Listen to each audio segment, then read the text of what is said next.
We're just normal men. What do you mean, normal men? We're just innocent men. It's time for Side Scrollers with me, Stuttering Craig. No, you don't get the 96-ounce Coke Zeros, Blabs. Yo, my androids, what's up? And straight from the hood, Phoenix. It's really enjoyable as an adult male to shit your pants. And now, broadcasting from our homes around the internet, it's time for Side Scrollers. Okay, you ready? Welcome out to Side Scrollers on YouTube.com and Rumble.com, and most importantly, SideScrollersPlus.com. What's going on, everybody? Happy Monday to you. Did you have a good weekend? You did? Oh, that's great. Makes me happy. I'm glad you're with us today. It's going to be a big show. Big show, big week. Lots going on, lots of moving parts. We're glad you're with us today. Hello, Blabs. Great to see you. How are you? Hi, I had wine before like 2 in the afternoon on Saturday. I was happy. Wow. By wine, did you mean a gallon or a sip? A sip, so that for me is a glass. Okay, and a glass, like how many glasses? Just one, though. I limited myself to just one, because then I would just end up falling asleep. Yeah, but how blitzed were you, really? No, I wasn't. I was just very happy-go-lucky. Oh, yeah? Yes. Yeah. It was funny. My nephew was watching me. Yeah, when you drink, you're a happy drinker. I don't think you've ever seen me drink, though. I make sure not to drink more than like one thing around you, though, because that's the boss. So you gotta behave. Thank you. You've never seen me happy-go-lucky again. Out in Florida, you and Phoenix were like... That's true. The whole fridge gone. That's true, yes. All plausible deniability is over. Congratulations. Oh, well. That's okay. You guys were having a good time out there on the dock. But that's okay, whatever. It's a good times. And, you didn't act stupid. And like I said, if you're just responsible adults, hey, we're all grown-ass adults here. Just don't be stupid. That's all. So. Yep. I just stared at lizards and laughed at them. There was a lizard that got into the house. I don't know if I told you that. No. Oh, yeah. It was like a little iguana thing. I really don't care. I just wanted to... So sorry. Go ahead, Blabs. Never mind. No, I'm sorry. I just wanted to be really... You went to bed because you were so tired from driving all day long back in September, and I found a lizard. I just stopped and go, lizard. Yeah. That's it. So wait, hold on. The day I showed up, you were already drinking? No. At night. Yes. So the day I showed up after driving all day, you were... Yeah. Okay, so just curious. That's fine. No worries. Someone who I'm positive is drunk right now. Everyone welcome Kay to the show. Hey, everyone. Oh, my God. Is that how you act when you're drunk? You just... Apparently, I'm a nice person and I hug everyone. That's what happens when I'm drunk. So I want to hang out with drunk Blabs and lizards. I was like so into that story. That's incredible. Cool.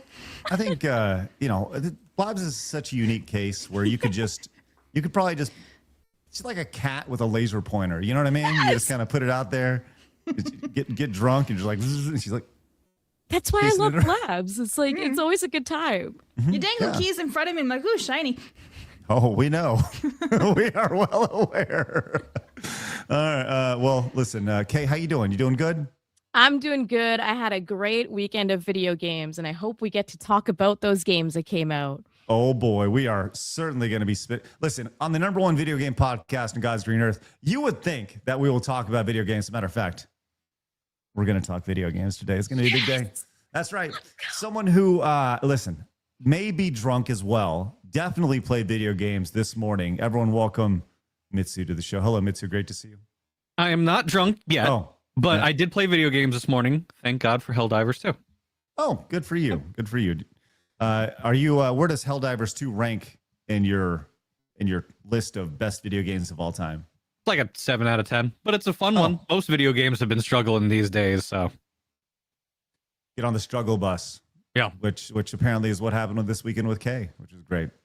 Okay. Someone who is always on the struggle bus, who somehow makes his way up every day to be a part of our show. Everyone, please put your hands together. On his birthday, straight from the hood, it's the struggle bus driver, Phoenix. Hello, Phoenix.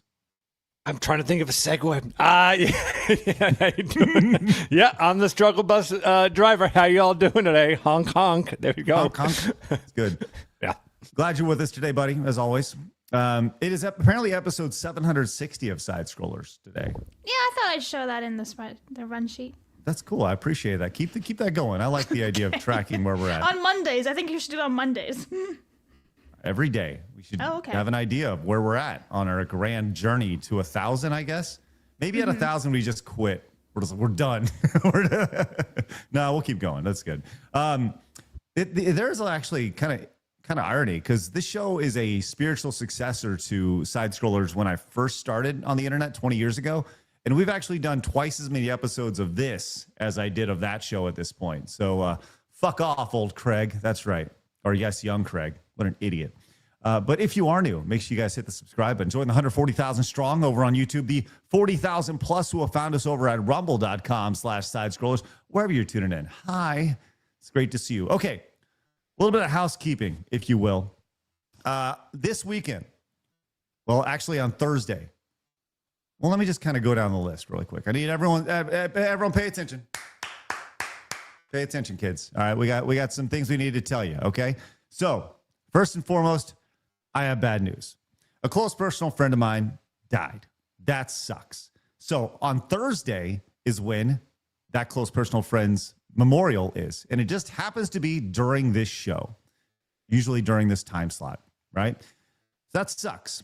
It also sucks that Blabs and Phoenix are going to be making their way to Boston to hang out with you on Saturday for the Rumble community meetup. So they're going to be leaving and they're going to be gone, which means we will not have a live show on Thursday. But what we are doing instead is delivering you the Side Scrollers Plus podcast number 2, which, man, oh man, this has never been released on YouTube. We're going to be premiering it Thursday.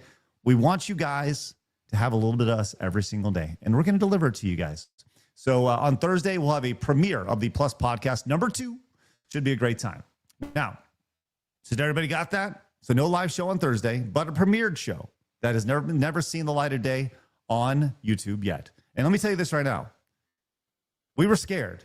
We were kind of scared because we didn't think this show would actually be able to be shown on YouTube because there's a lot going on in it. There's a lot of bad words in it. There's a lot of bad words on it, yes. The good kind of bad words, you know what I'm saying? Yeah, you guys watch on Thursday and see. The kind of words you're just shouting around the house all day, Blabs, right? Just shouting at you. It's crazy. The language that Blabs uses is crazy. So with that in mind, Thursday premiere. Also, as I mentioned, on Saturday, we have the community meetup where Blabs and Phoenix are going to be in Boston. If you're in and around Boston, you don't even need to go to PAX, right? But at F1 Arcade Saturday in the afternoon, 2 o'clock Eastern time. It's going to be out there. You can see the address on screen. But go meet Phoenix and Blabs out there. It's going to be a great time. You guys excited for this? Yeah, I'm going to go find all the tea. That's right. She's going to do some deep diving. Well, I've never been to Boston. She's going to be exploring the ocean for tea and molasses, but I'm looking forward to actually meeting the people, which would be nice, meeting the community members. Priorities. Yes. As we pull her out of the fucking ocean. There is an RSVP for it, which we'll need to get that link. We'll put it in the description. If you guys are in and around Boston, please make sure you RSVP'd for that. It's over on the Side Scrollers X account as well, if you can find that. So we'll make sure to make that available. So, but if you don't RSVP, not that big a deal. Just show up. You'll be all right. But I want to make sure you get all the goodies that I'm sure Rumble will be providing for you guys. Also, because this week's is kind of chaotic with Blabs and Phoenix being gone, the premiere on Thursday, we're going to hold off on the final week of the Best Console Ever tournament, and that will take place next week on the show, which means today we will have a traditional side-scroller showdown, which surely will not disappoint. Very excited for this. With that said, all of that in mind, everything I just threw out there, Phoenix, are you ready to present today's showdown for everybody? Boy, howdy, here we go. Today's showdown, as the magical escalator from heaven falls from the sky, lands at the ring, is Pokemon versus Digimon. Very simple. Which one is superior? Ultimately, it's up to you to decide which one is the best. I would first like to open up with Mitsu. Mitsu, do you have any thoughts? Oh my! So, Pokemon has the wider appeal, but Digimon is gonna get the true weeaboo nerds are gonna go so hard into Digimon.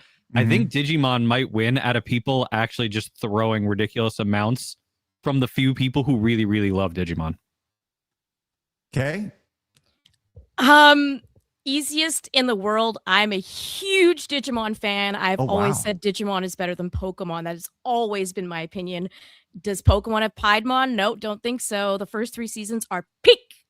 I am all Digimon. All Kay Digimon. is exactly who I'm talking about. Yeah. Phoenix? I'm going for He-Man. Looking forward to that. Love that grayscale and that medieval warrior. I can't wait to see him finally win this battle. Here we go, He-Man. Blabs, who's your favorite Pokemon? Pikachu? He's 101, folks. All right, so you can vote with your super chats, direct donations, and Rumble. No, I got something. Are you not well versed in Ba-bam! Pokemon? Oh, wow. Ba-bam! What is that, Blabs? You got Chonky Pikachu. Fat fuck Pikachu. I also have a Boma, so What? Oh, that's actually a lot better. yeah. Anyway. All right. Well, I guess we know Blabs' vote. Congratulations. All right, so once again, you can vote with your super chats, direct donations, and Rumble rants throughout the duration of the show. All right, so lots going on today. Glad you're with us. Give it up for Hit Gary Daly, who came in as a brand new member over on YouTube, which is outstanding. Also, Marmalin came in at the 10, says, I learned all the best new racial slurs from Blabs. Amazing the hate is the hate that is slung. Happy birthday, Phoenix. Chinadian can choose where this goes.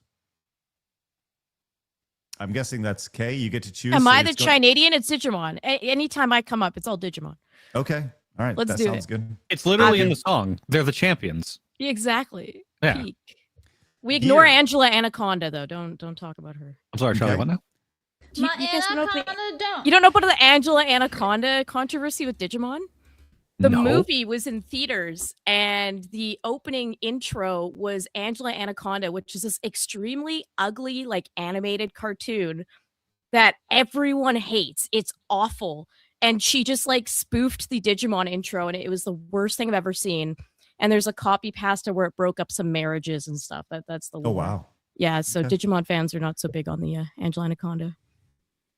Gear came in with the $2.96 Indonesian money. Says, happy birthday. Hard news is, of course, the passing of OnlyFans founder. The dipstick from Variety is getting the boot after mocking Chuck Norris.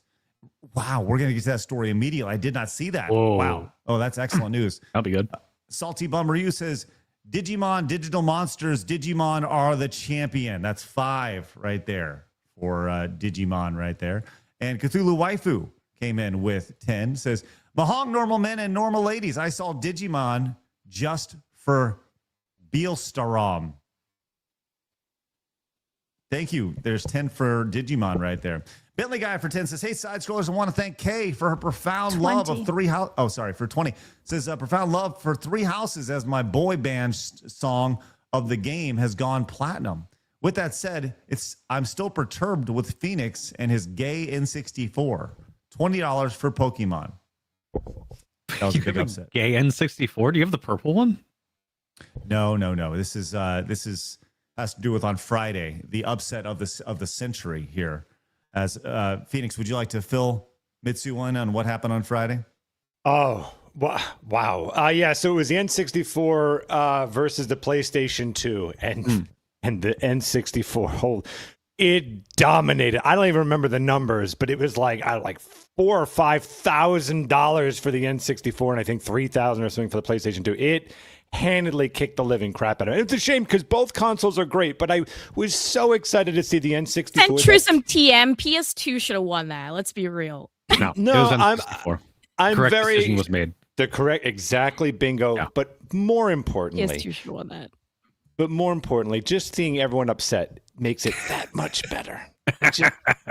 That there's two decisions that bricked my brain: the PS2 and then the Wii beating the original Xbox. I was like, "There's no way. How? Okay, that's shocking. How?" I don't know.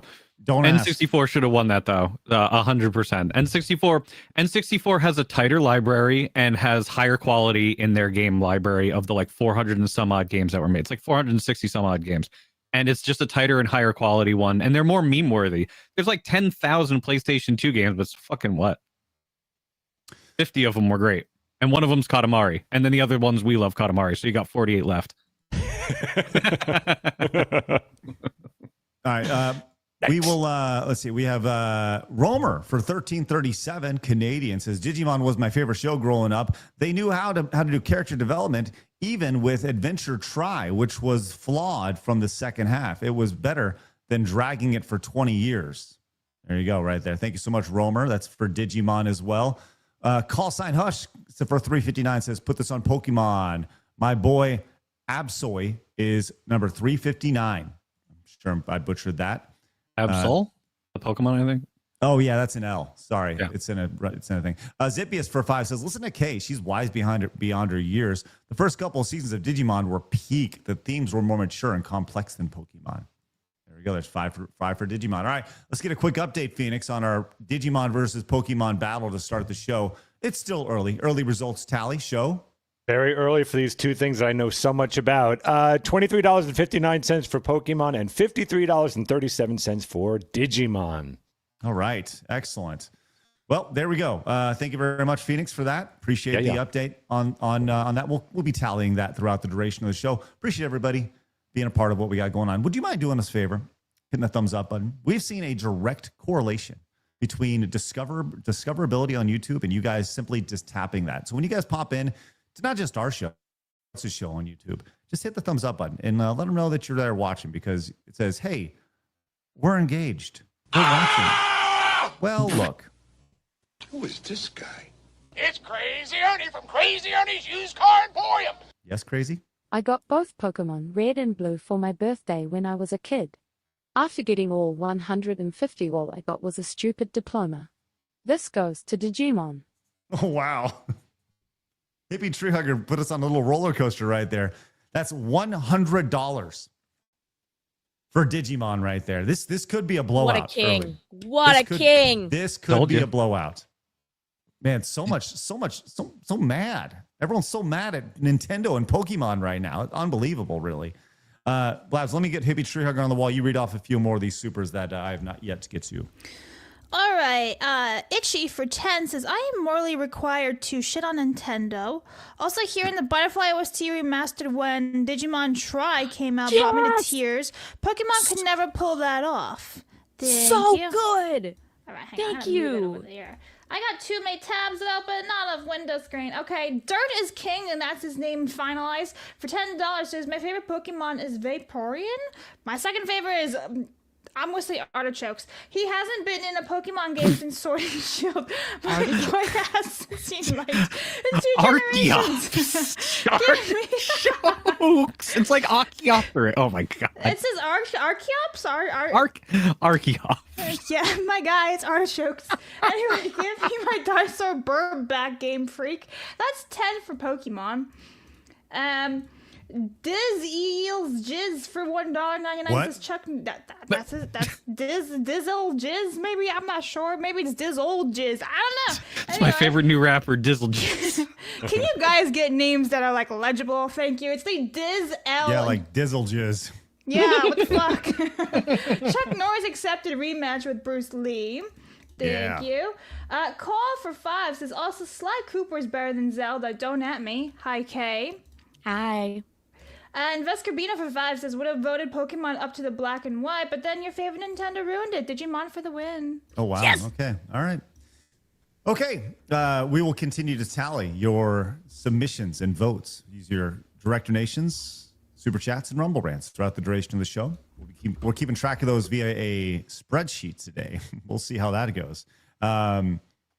Well, let's get into it, friends. Lots to talk about. So much going on in the world of entertainment and pop culture, video games. It's time for my favorite segment, your favorite segment, everybody in the world's favorite segment. It's time for Hard News.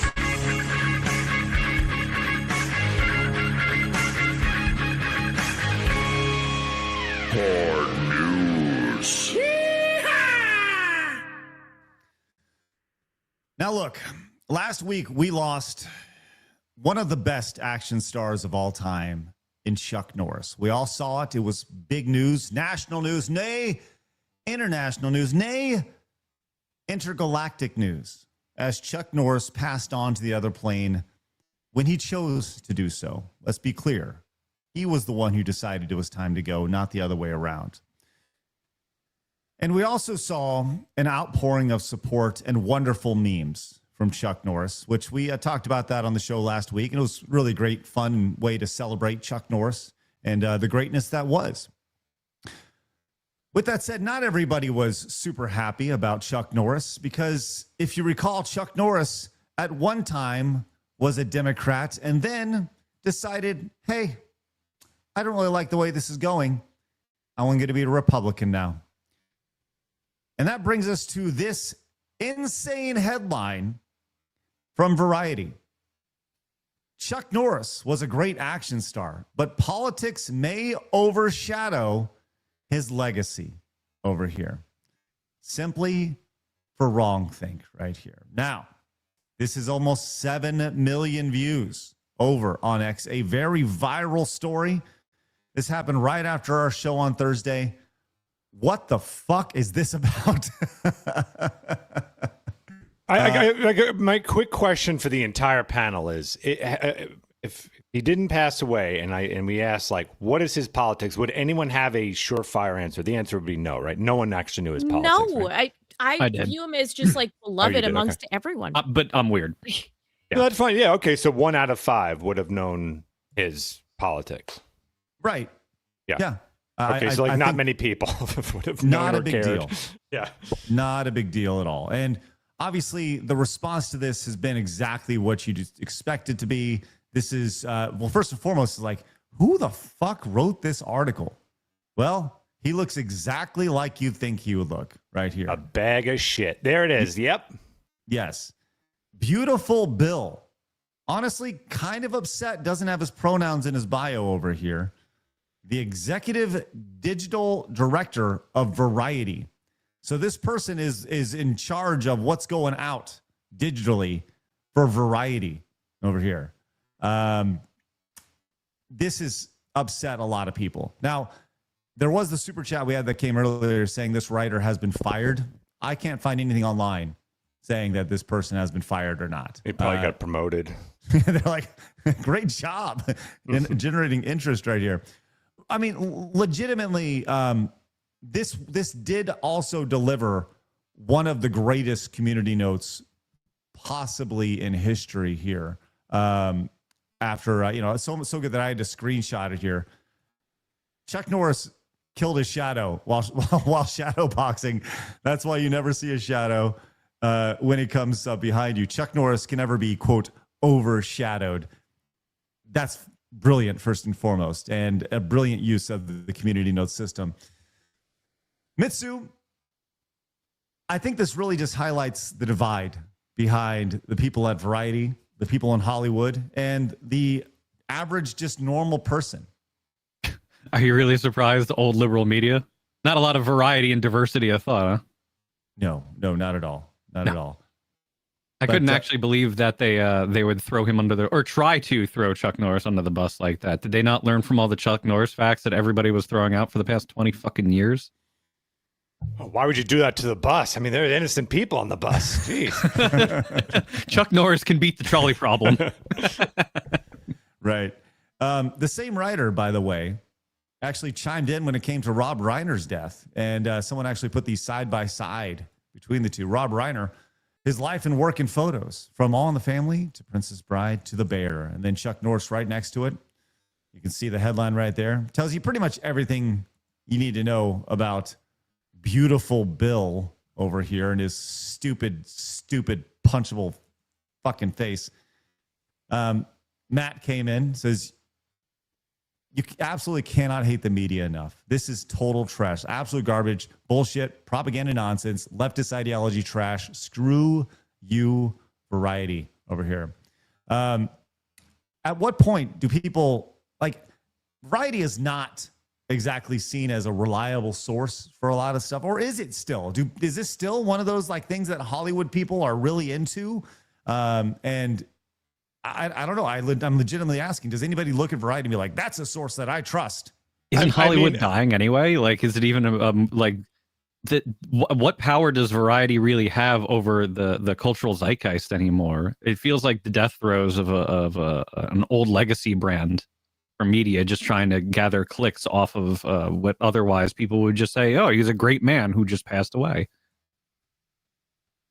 Yeah. I mean, I don't know. I don't think anybody should. Generally, a variety outlet like something like Variety that covers entertainment should probably just tell you what he did in his entertainment career over here, potentially, but no. Now, in case you were wondering, yes, this guy does have an issue with President Trump. One of the Bachelor in Paradise contestants just asked, "Where is Europe? Guaranteed future as a Trump foreign advisor policy." This is 2016 over here. Also, big fan of the trannies. Lots of love at Sundance. Sundance also can't wait to rewatch I Saw TV Glow. That's kind of the chat. Yeah. Anyway, so yes, big fan of the old trans rights, human rights thing.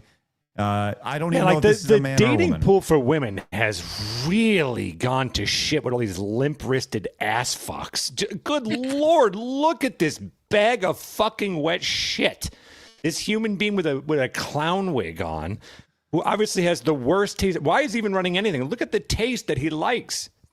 Bag of dicks. Don't like this guy. It's funny you mention that because Phoenix, this is the guy, once again. I just want to do a quick side-by-side. Right? Lord, yeah. Here is the guy that doesn't like Chuck Norris. Yeah, that makes sense. Yeah. Okay. Mm-hmm. And here are the people that like Chuck Norris. Yeah, I like those people better. Yeah. Like just throwing it out there. I'm kind of down with option number 2 over here when it comes to this. You know. Measure of a man is the company he keeps. Oh, nice. I like it. Very important right there. Now, Hollywood, it's funny you mentioned this because, you know, for an outlet that is so in tune with what's going on with celebrities, I haven't seen an article on Variety or really any celebrities speak up as we pivot our story here to more about why Hollywood is just a bunch of trash bags. Do you remember back at the award show when they were wearing all the pins? Right? Sure. That was the thing. It was like Be Good for Renee Good, who got shot in the face because she was being an asshole, right? I don't think we're going to see many pins about this story at all. Did you see the story of the champion wrestler who got executed in Iran for protesting over here? Oh, what? Yes, I did. A single celebrity speak out about this one. I think they. Well, I won't go into graphic detail. I saw nothing on this in my feed at all. No. Yeah. Haven't seen many celebrities speak out about that one. It's very selective outrage when it comes to this. So, Phoenix, you were going to say? Yeah, I think I'm not going to go into gruesome detail, but I think I saw the aftermath of the execution or something like that. Yeah. I'm sure it was not pleasant. No, not very pleasant. I am really I feel very fortunate that my feed does not include just people constantly dying. That's how I like to start my mornings, Craig. A little cup of coffee and death. Hashtag faces of death. Yeah. God, that's going back. Oh yeah. That's how Phoenix made his money. He was the founder of Faces of Death over here. Oh yeah. This isn't the first time the Iranians have pulled this shit off, too. They did this like 6 years ago with another wrestler, literally another wrestler in Iran that they arrested and put up on sham charges and executed. They do this all the time. Like, if you remember the Iron Sheik was against the Iranian regime specifically because this shit happened all the time. Fucking terrible, man. Yeah. Well, it just kind of shows you that's where Hollywood is today. And I think, once again, Phoenix, we have to go to a red carpet sometime. And I just got to put you, I will be your cameraman I may And you even could know just some of these bags of shit. Yeah, I may even know them. Oh, that'd be so good, dude. That'd be so good. I'm telling you, gold. Just allowing you to do your thing, man. We're never going to get invited to it anyway, so what's the point? So They're fun. Ready? What is it? They had a dunking booth at the Borderlands premiere. Literally. You went Like to it's the a Borderlands whole premiere? Yeah, I was in the movie. I thought we've talked about this. He says this every time we're on the show and no one responds to him. And this is the Yes. first time I've seen a reaction. You were on the movie? I was in the I movie. hear this every time I'm on with him. I went to Hungary for 2 weeks. I met Jamie Lee Curtis. It was a whole fucking thing. No, The I know lockdowns you were had in just it. lifted. You said so. What the fuck is he talking? Does anybody have any idea Talk what about Mitsu's talking about? Borderlands. The Has he movie. ever mentioned this on the show ever? Yeah. I think he has. I think we all assumed he was kidding. No, he said so. I believe you, Mitsu. Okay, hold on. Mitsu. So can we I start went to from the the top? premiere. It was at Yeah, the yeah, Chinese yeah. theater. I'm No, sorry. but can we start from the beginning? How did you get into it, and then we move from there? Is that possible? Yes. So once upon a time, I did a lot of work with 2K and Gearbox on Borderlands promotion and marketing for Borderlands 3. That's how I got to meet Greg Miller of Kind of Funny Games, and I did the Borderlands show with him and Fran Mirabella III, the wonderful guys. So part of that, it kind of evolved that they were making a Borderlands movie at the time, and they approached me and asked if, because I'd done the Bordercast, the Wondercast, the Borderlands show, I'd done a lot of hosting opportunities with them. I hosted their launch party for Borderlands 3, their launch party for Wonderlands. They asked if I would go and be a part of the film, just in a small bit part, along with Jessica Negri, a couple other people that were affiliated with the Borderlands community and stuff like that. And so we were like featured extras and shit like that. It was great. I got to see Randy dressed up as Crazy Earl, only for them to completely cut his ass out of the movie.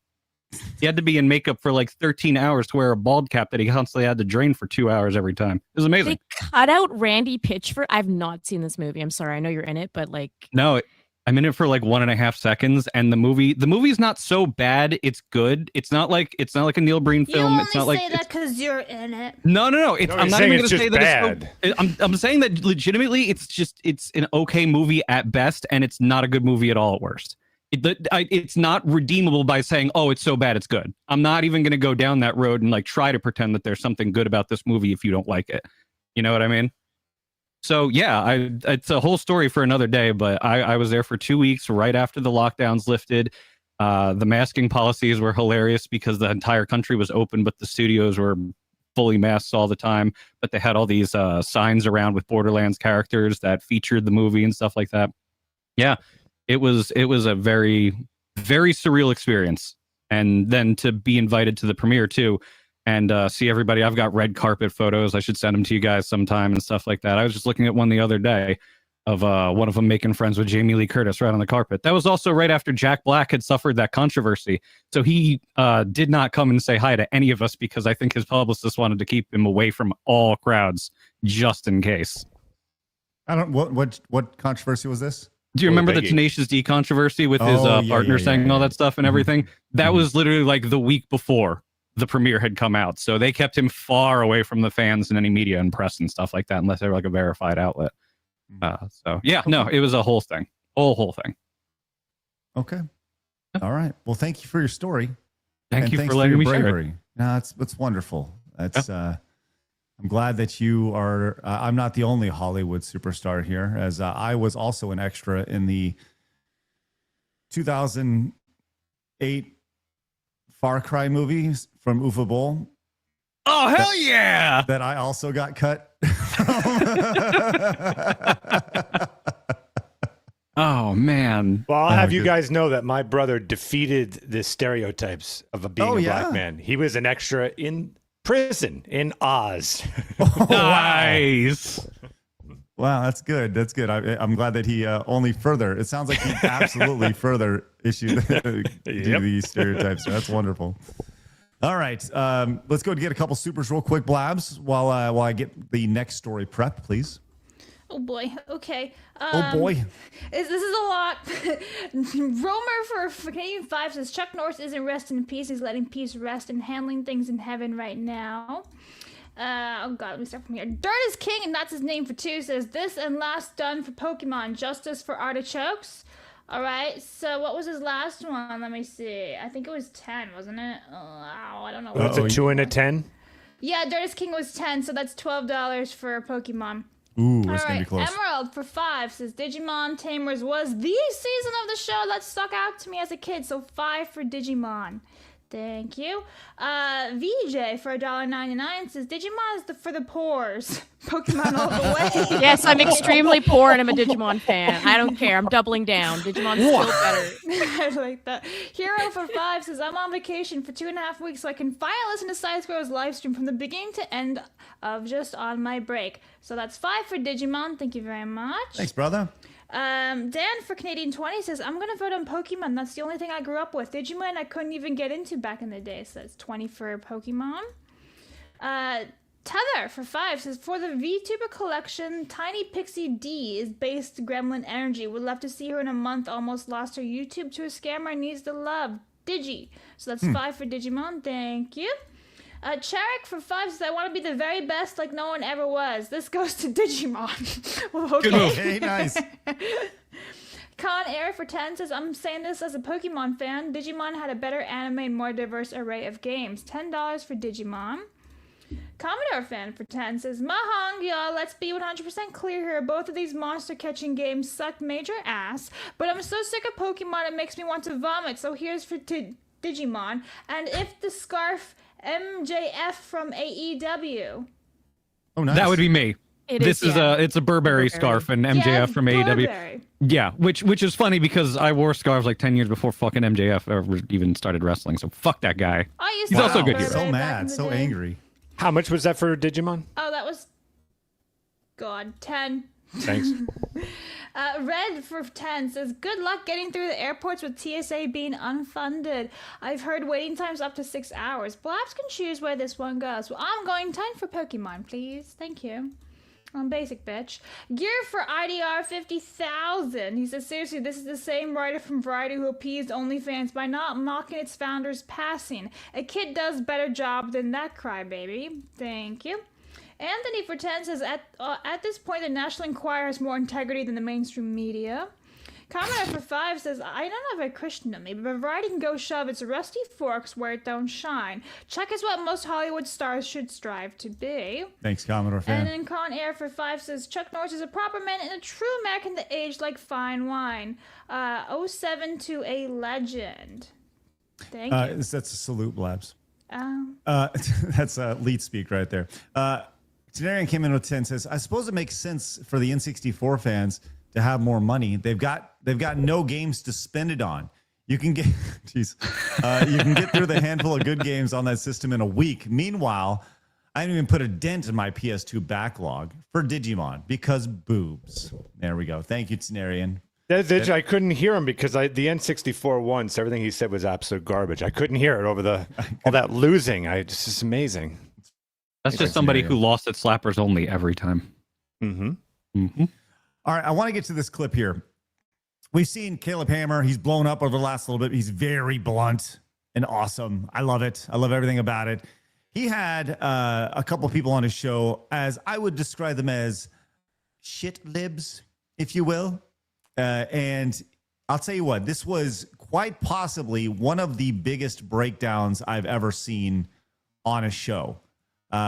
When you take a look at these two people, you have a pretty good idea of what you're going to get into. Let's see exactly how this interaction went. Like right before he got fired, we had our daughter, and I was a stay-at-home mom with my daughter, and his mom actually moved up to DC. Funny how trad you guys are for how incredibly not trad you are. You make bombs to bomb people. I told you we seem trash. You're a stay-at-home wife and mother, and you domineer her in terms of what she's allowed to do for work in her entire life. Like, what the fuck are we doing? Yeah. So confusing. These are described as hardcore feminists, if you will. And he's just kind of putting things out in front of them. But I was a stay-at-home Maybe mom. almost like your guys' feminism is just performative, not actually resulting in anything positive for women. I mean, the positive part is that I get a choice, and that's... Do you? Yes. No, you actually don't. Are you right now. Now I have to ask you, feminist to feminist, are you? Because the fact is, you literally have told me in this conversation you want to build your business. He is making you get your degree. You're doing what you want. You have a choice. What? Has he warped your mind this much? What do you mean? You have told me you do not have a choice. What the f are you talking about? You have a choice. This is what makes Caleb Hammer so wonderful. So unbelievably wonderful. As he just lays it out. Boom! Right there. And they just got to sit there and take it as they go. At a certain point, you got to wonder if this is an act from these people. But I'll tell you this right now. You cannot act the way she's going to respond. You went into stripping in OF. You have a choice? Ugh. That was the only entrepreneurship he actually encouraged. What do you mean choice? There's no choice. He's not giving you a choice. Where's your choice? You don't have a choice. This isn't feminism. This isn't helping you out as a woman. You being a leader. You being a leader as a woman and pulling out. Nah, this is on you, buddy. I'm bringing up the shit that you're doing that she's seeing for the first time and it's hitting her. There's no choice. He's not giving you a choice. And I don't want you to be all of a sudden convinced that you have a choice. It might be in love from his perspective, but it's from a domineering, perverted worldview.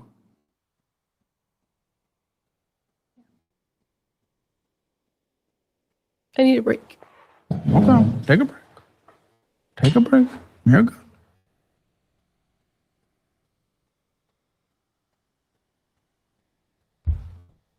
What happened there? Because that is the reality of her situation. So, y'all's thoughts? I just think that women like this continue to surround themselves with the most beta men possible. And that's what just pushes their view further into this style of feminism. So every time I hear feminists go off, they're usually complaining about all men, but realistically, they've encountered the wrong men who act like women. It just doesn't surprise me. You see this in Hollywood all the time too. Oh, Me Too movement. It's just you're around the worst men possible. So you think all men are like that. No, you're just around people that are terrible. Well, I've always thought that, like, especially like these men that say they're feminists and all that other shit, really what I would argue they are, maybe everyone can disagree with me, I don't know, is that really these are weak, pathetic men that could never get a woman, so they found an angle. They basically just found the angle to weasel themselves in. So they're feminists, they're all this stuff, but they're really the most perverted, angry, repressed people in the entire universe. And that's just their way of getting into the girl. Because they can't get it off of their masculinity. They can't get it off of making a stand. They can't get it off of being an example of what a good person can be, or a person that people look up to. So they just have to manipulate their way in. I don't know if anyone disagrees with that. I would say it's pretty accurate. No, I 100% agree with you. And I'll tell you, you know how I know this, Phoenix? Because you have this guy right here, fucking Beard McGee over here, who is watching him and his woman be undressed by Caleb Hammer 3 feet from him, and all he does the entire time is stare. He doesn't get up in Caleb's face and be like, how about you shut the fuck up and get out of the situation? He doesn't do anything that would be remotely considered manly or with any sort of testosterone. He takes it like the bitch he is. He is in a power play situation where he is controlling this woman because he has been controlled his entire life. And he sees a situation that he has some sort of power dynamic in this where, hey, and by the way, talk about supporting a business. The business that he's supporting is OnlyFans and being a whore. Jesus, yeah. My God. And he's whoring off his wife, which is just, that's the beauty. Mitsu, what are your thoughts, man? How did they even wind up in this situation in the first place? Like, I felt like we jumped a little bit in the middle of the story, so I'm like, how did they wind up together in this situation? And I'm also trying to figure out how this goes back to the financial aspect of his show, because they didn't really talk about that. How did he convince her to do this? Did he say, "Oh, I'm not going to pay for your schooling or anymore," or something like that? You have to pay your own way. I'm not going to support you with this, so you have to get a job. And the only job she thought she could get at that point, because it's the only one he would support, was that. I just don't understand. It's not something like, I've been in a relationship before, and I was in a relationship before with a streamer, and I really wanted her to pursue those goals, but she might have had other goals too. And I thought that those were also good goals to pursue, regardless of streaming or being in front of a camera and things like that. You should have both sides to that lifestyle. But it seems like he was pushing too much just the entertainment side of just going out there because it was expedient for her, I guess. I feel like I'm missing a little bit trying to figure out why they got together in the first place, and like just the fallout for it. Like why did she have to get an OnlyFans at all? What else could she have done? Anything, I guess. Anything? Yeah. Right. And I think it goes back to the idea of, I mean, once again, the idea is people are behind in their bills, whatever. They're in a bad financial situation. They go on to it. It seems like 95% of the time people go on the financial audit show. Caleb Hammer, it simply comes down to one thing: personal responsibility and people wanting things to be given to them. And ultimately, when they have to repay those things, they realize, oh shit, I'm in debt. Oh shit, bad things are happening. And that's where a lot of this comes from. It's just personal responsibility, and people do not have it at all. Isn't there a follow-up clip, if I recall correctly? Because I saw some of this over the weekend too, where they talk about how they're not patriotic or something like that, but apparently they've been receiving so much government assistance. His argument is they're more takers than, givers back, if you will, than the tax. So his argument was you should be the most fucking patriotic people in the history of mankind. I think I saw something about that too. I haven't seen that. Yeah, on top of that, these folks are just receiving mountains of government assistance, and they're not really contributing back to the system on top of her doing the OnlyFans on top of him. Who the fuck knows what he's doing? Right. And I think this really goes back to this this idea that, once again, these are hardcore feminists over here, but at its core, what's she really want to be? Stay-at-home mom. She just wants to be a mom, which is the best, most important job you can possibly have. Raise the kids, be there for them.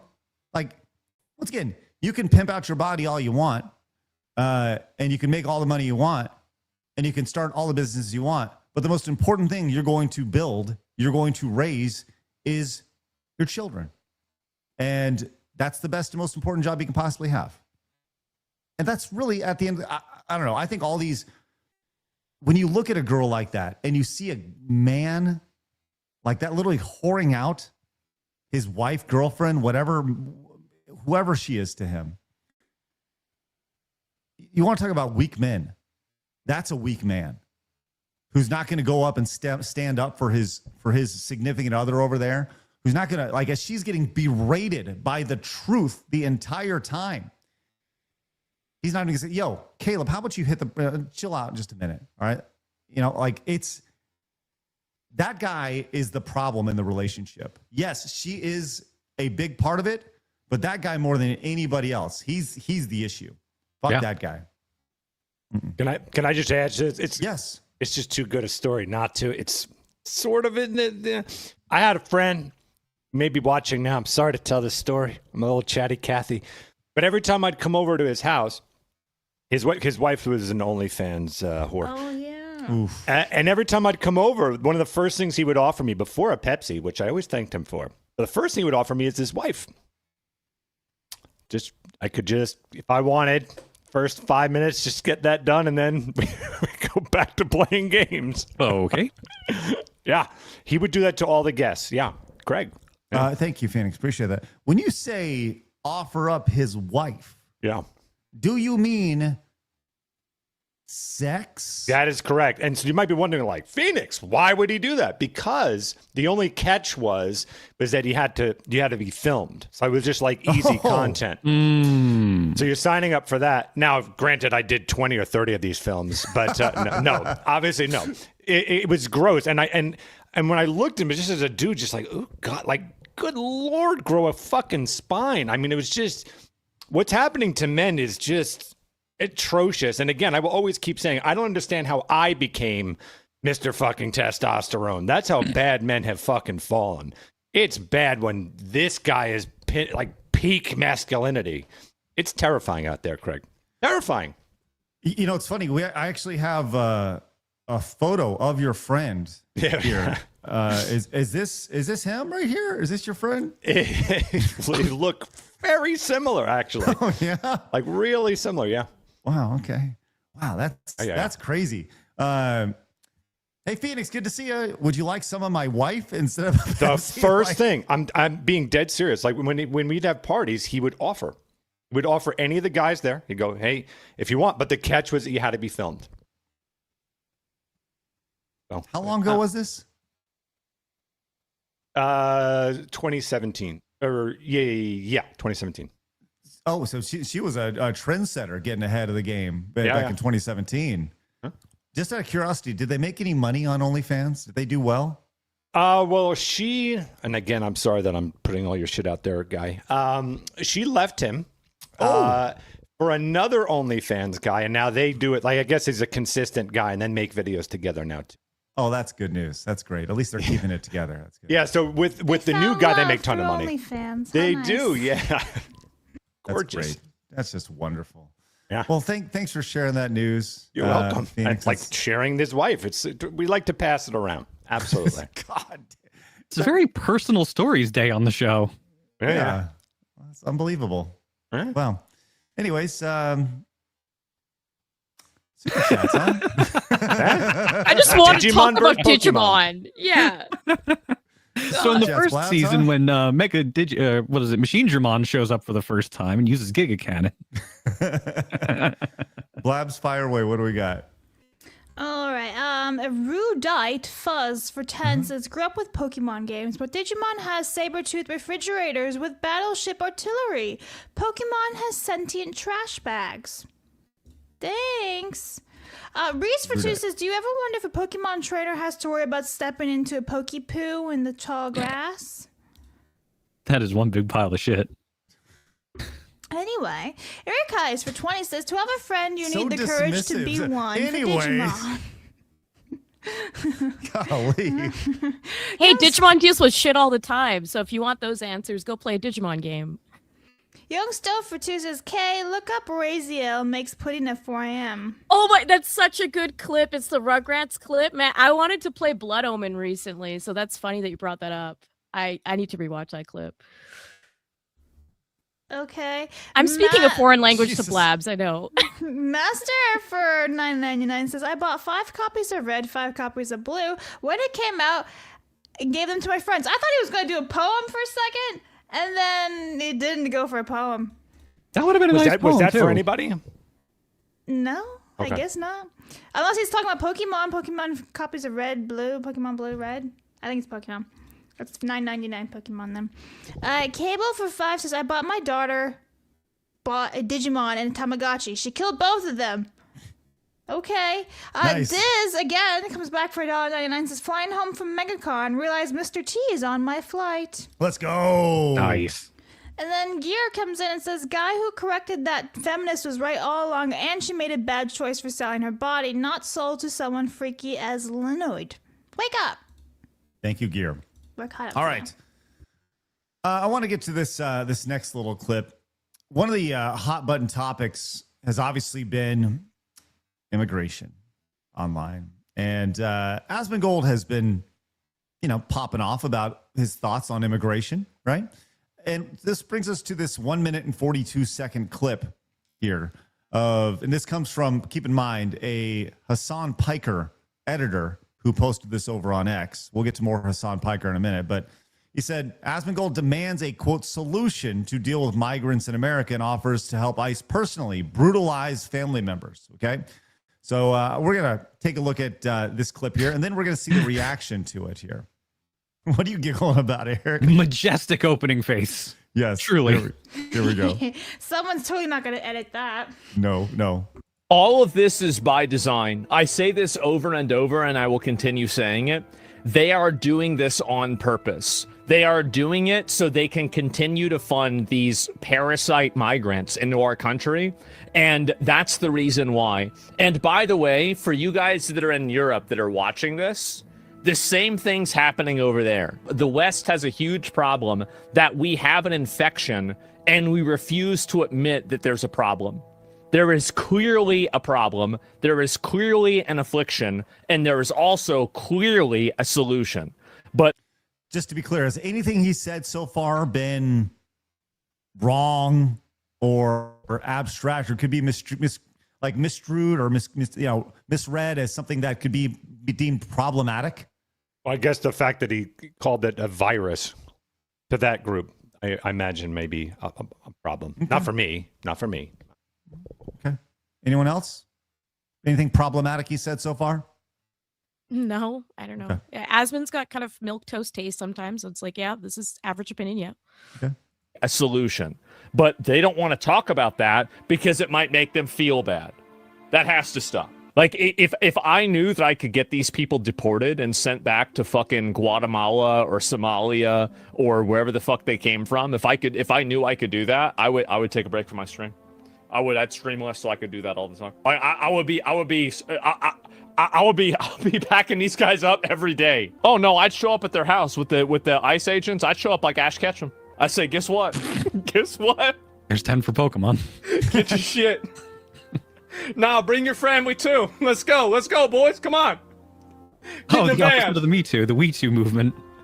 Get in the red and blue van. Gotta catch them all. That's right. I would do this, and honestly, I'd make videos about them, like other, and I'm gonna be real. Like I would be so brutal to these people. People would say it's too much. I would be filming them crying, walking out, getting dragged out. I'd put like Pokemon theme music over it. I'd do the whole thing. I hate them. By the way, great screen caps here, by the way. Does have some gnarly teeth. With that said, so there's his thoughts. He wants to get the immigrants out. That's the general thought. The illegal immigrants, yes. Yes. The illegal immigrants. I think that there needs to be a very clear mark of distinction right there. Yes, it's not just the immigrants. That's cool. It's the ones who are here illegally here. Which, any thoughts? Anyone disagree with this thought process on our show at all? And by all means, no, I agree. Yeah.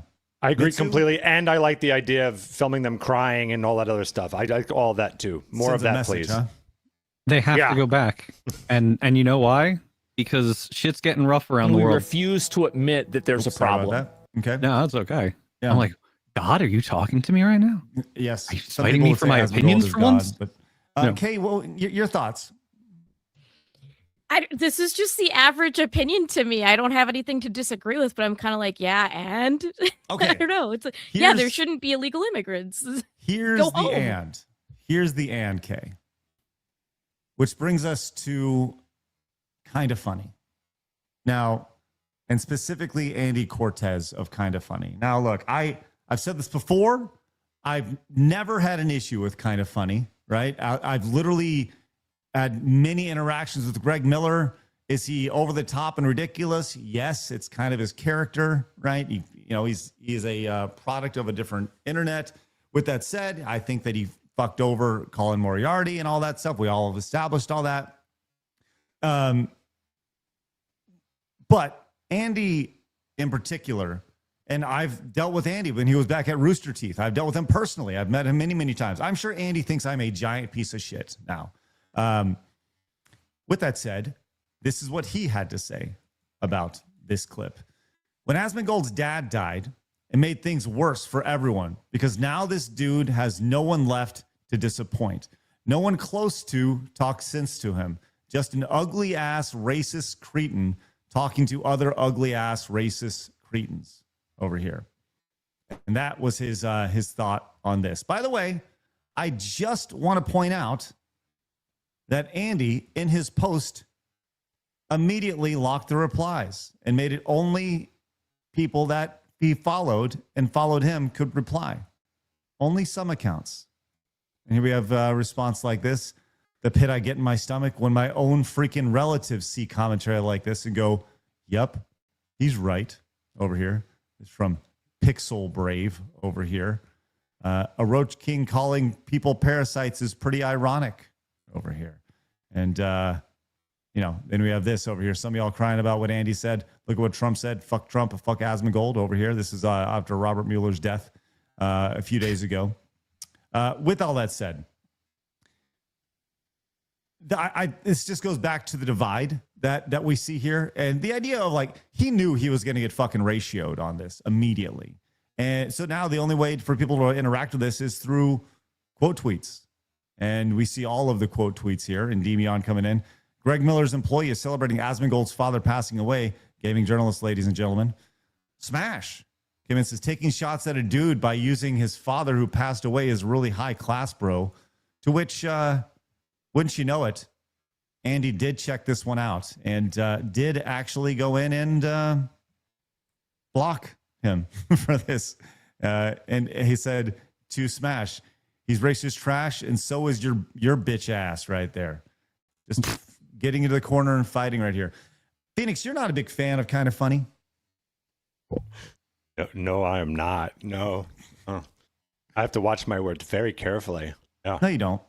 No, I do. I do not like them, Craig. I do not like them at all. I especially don't like Greg Miller. I think that is, boy, if you ever wanted the definition of the fakest fucking human being that has ever existed, a guy that practices smiling in the mirror and laughing all that guy is the most. I have had way more fucking laughter at funerals than anything that piece of shit bag of that gentleman there has ever said. I don't like him. What he did to his to Colin is ridiculous. Basically, just sell your potentially your closest friend ever for how you're viewed socially. Like the whole don't like them, Craig. Don't.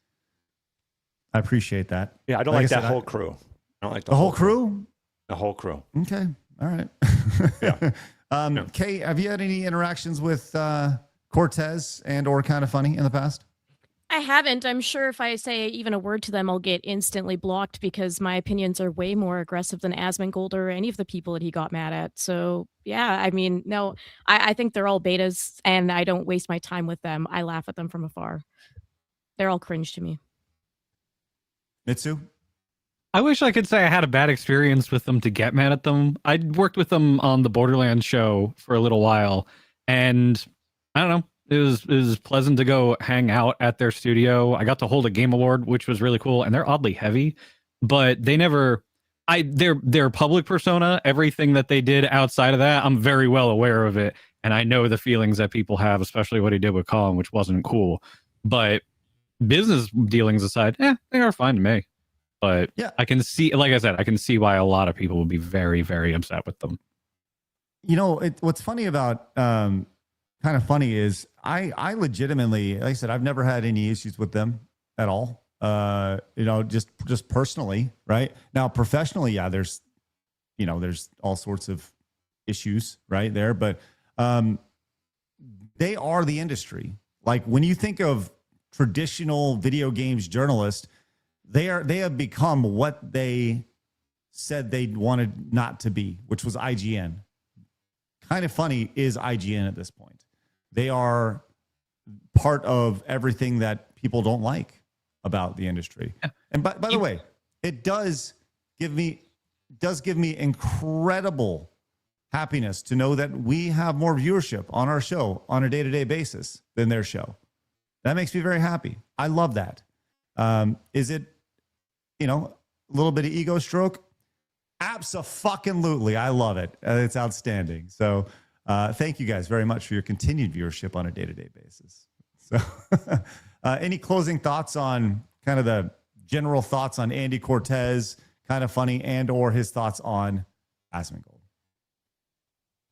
It's all just the same loop. Like it's always the same story. This is a group that just knows basically one word, which is racist. Then they know that the hive mind needs to attack that thing. And then they typically block or private their quote. That way they don't get attacked. So they like to dish it out and then hide. It is as beta as you can possibly imagine, and I've yet to see really any of them break this mold.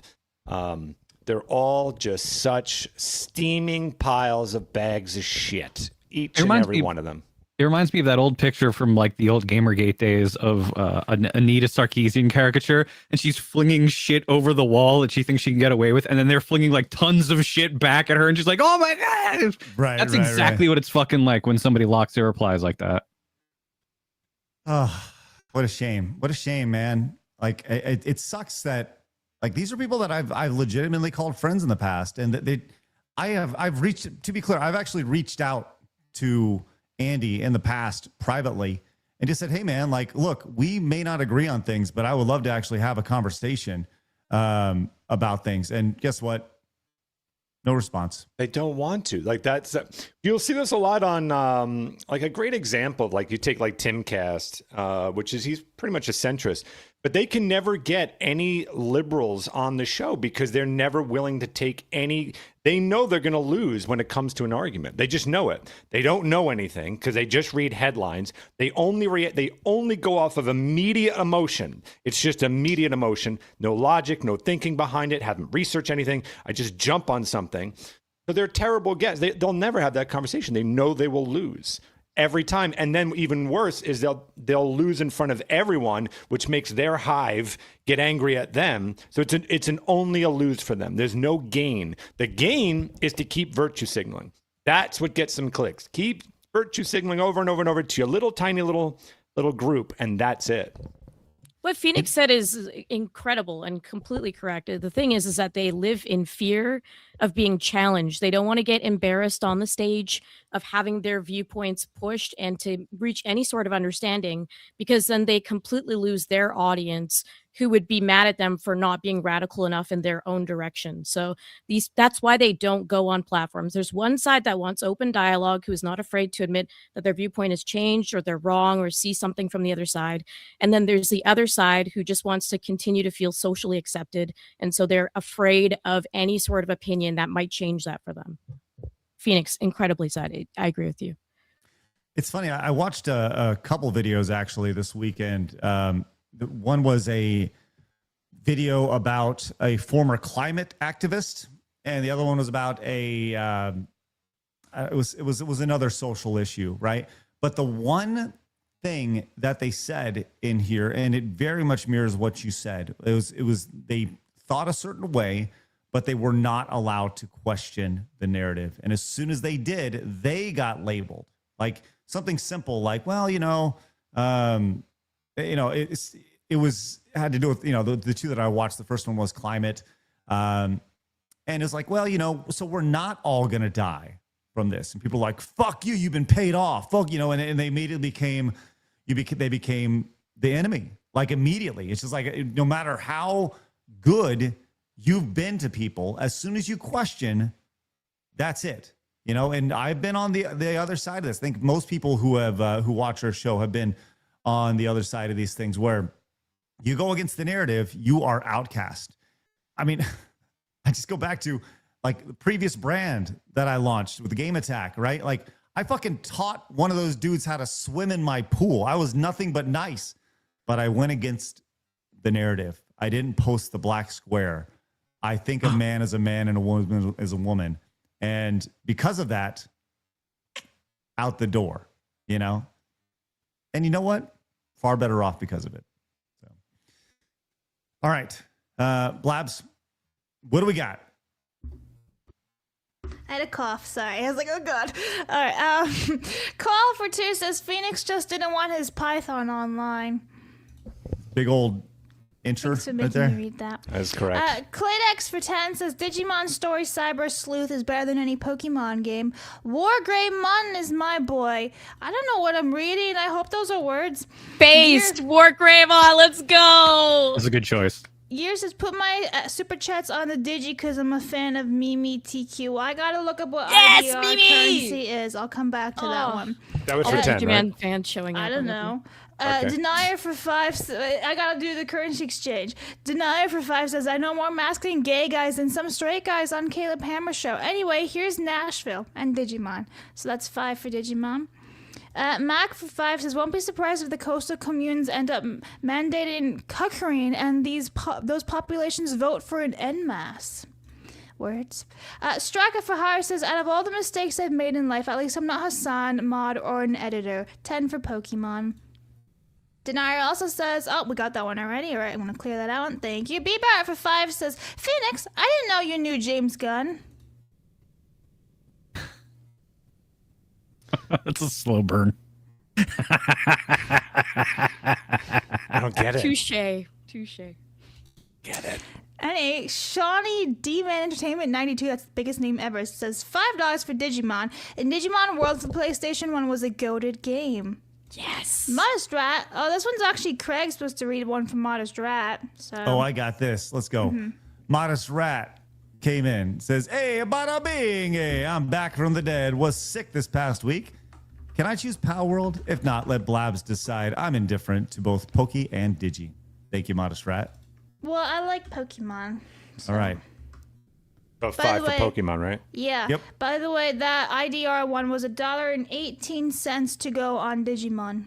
Let's go. Okay, Denier for 5 says, to add to Asmon's point, legal migration is also problematic. We don't have sand people in Poland, but a legal Venezuelan raped a Polish woman and got deported. Thank you. And Grim for 10 says, never was a fan of both games, but I did enjoy Pokemon, so my money's on that. I was one of the few weirdos that played the heck out of the Monster Rancher series. Yeah. Monster for? Rancher. Monster Rancher. That was for 10. That's gangsta. Let's go. Slime. All right, Phoenix, let's get an update real quick. Where are we at now with our showdown today? Pokemon versus Digi. Oh, my God. $112.57 for Pokemon, $269.55 for Digimon. Wow. Told you, man. Wow. A Pokemon getting its butt kicked in right now by Digimon. Wow. Okay. I thought Still close, though. Still close. Yeah. It's we'll see. Yeah, Aidenverse came in with 2, says, I used to watch Kind of Funny, but I'm so happy I have y'all now. Thanks, brother. Appreciate it. Glad you're with us. And we look forward to crushing them like bugs. Hey, all's fair in love and war, right? All right. Let's go move on. Now, Kay, you don't know anything about this Hasan Piker Cuba thing. I've hated this man for longer than I can remember. I don't pay attention to him anymore. Okay. Well, look, you're about to get so educated in the best way possible. We're going to give you the high level here over the next couple minutes. So stick around, and you guys watching on the VOD, hit the thumbs up button and all that stuff, because you guys are about to get educated, and we're going to laugh at this because there's so much hypocrisy. It starts with this woman right here. By the way, she does look like Droopy the dog. I just wanted to point that out. Your face is melting, Craig. Look at I know. She's been in charge for like 20 fucking years. Isn't that the same woman who was protesting the Iraq war? Jesus Christ. I don't know. I don't know who this lady is, but she I guess she runs Code Pink, and they thought, hey, let's go to Cuba and help all the Cuban people here. Let's check it out. So we're on the plane now, getting ready to go to Havana, first class, Cuba. mind We you. have this entire charter flight full of people, and as important, full of medicines. And we're so excited to be with the Cuban people and show our support, show our solidarity, and to say that this cruel, inhumane, barbaric policy of the Trump administration has to go. So we're All right. So they're going to save Cuba. Included. From what? This is white Donald. savior complex. Sorry. This is just Oh like, my God. ugh. This administration has to go. It's honestly amazing. Well, one of the people who was on that plane, maybe not necessarily that plane, but a plane, was Hasan Piker. Wouldn't you know it? And Hasan Piker went down, and he was going to learn more about Cuba and help the Cuban people out from a 5-star hotel, which was kind of a big part of it. Now, people were like, hey, Hasan Piker, why are you staying in a 5-star hotel in Cuba? I don't understand. What is going on? Well, he wanted to know why. He wanted to let everybody know why he was staying in a 5-star hotel. So let's see his logic behind here. I was saying, tourism is the lifeline for the Cuban economy as it stands currently. The government has very limited resources. God. And the American government makes it illegal for Americans to stay wherever they want when they're in Cuba. They have to Nice stay hat, you in fucking what they've Shea-loving declared Momo as claws. 5-star hotels, right? I'm telling you all this because, like, even the 5-star hotels are not like, they're.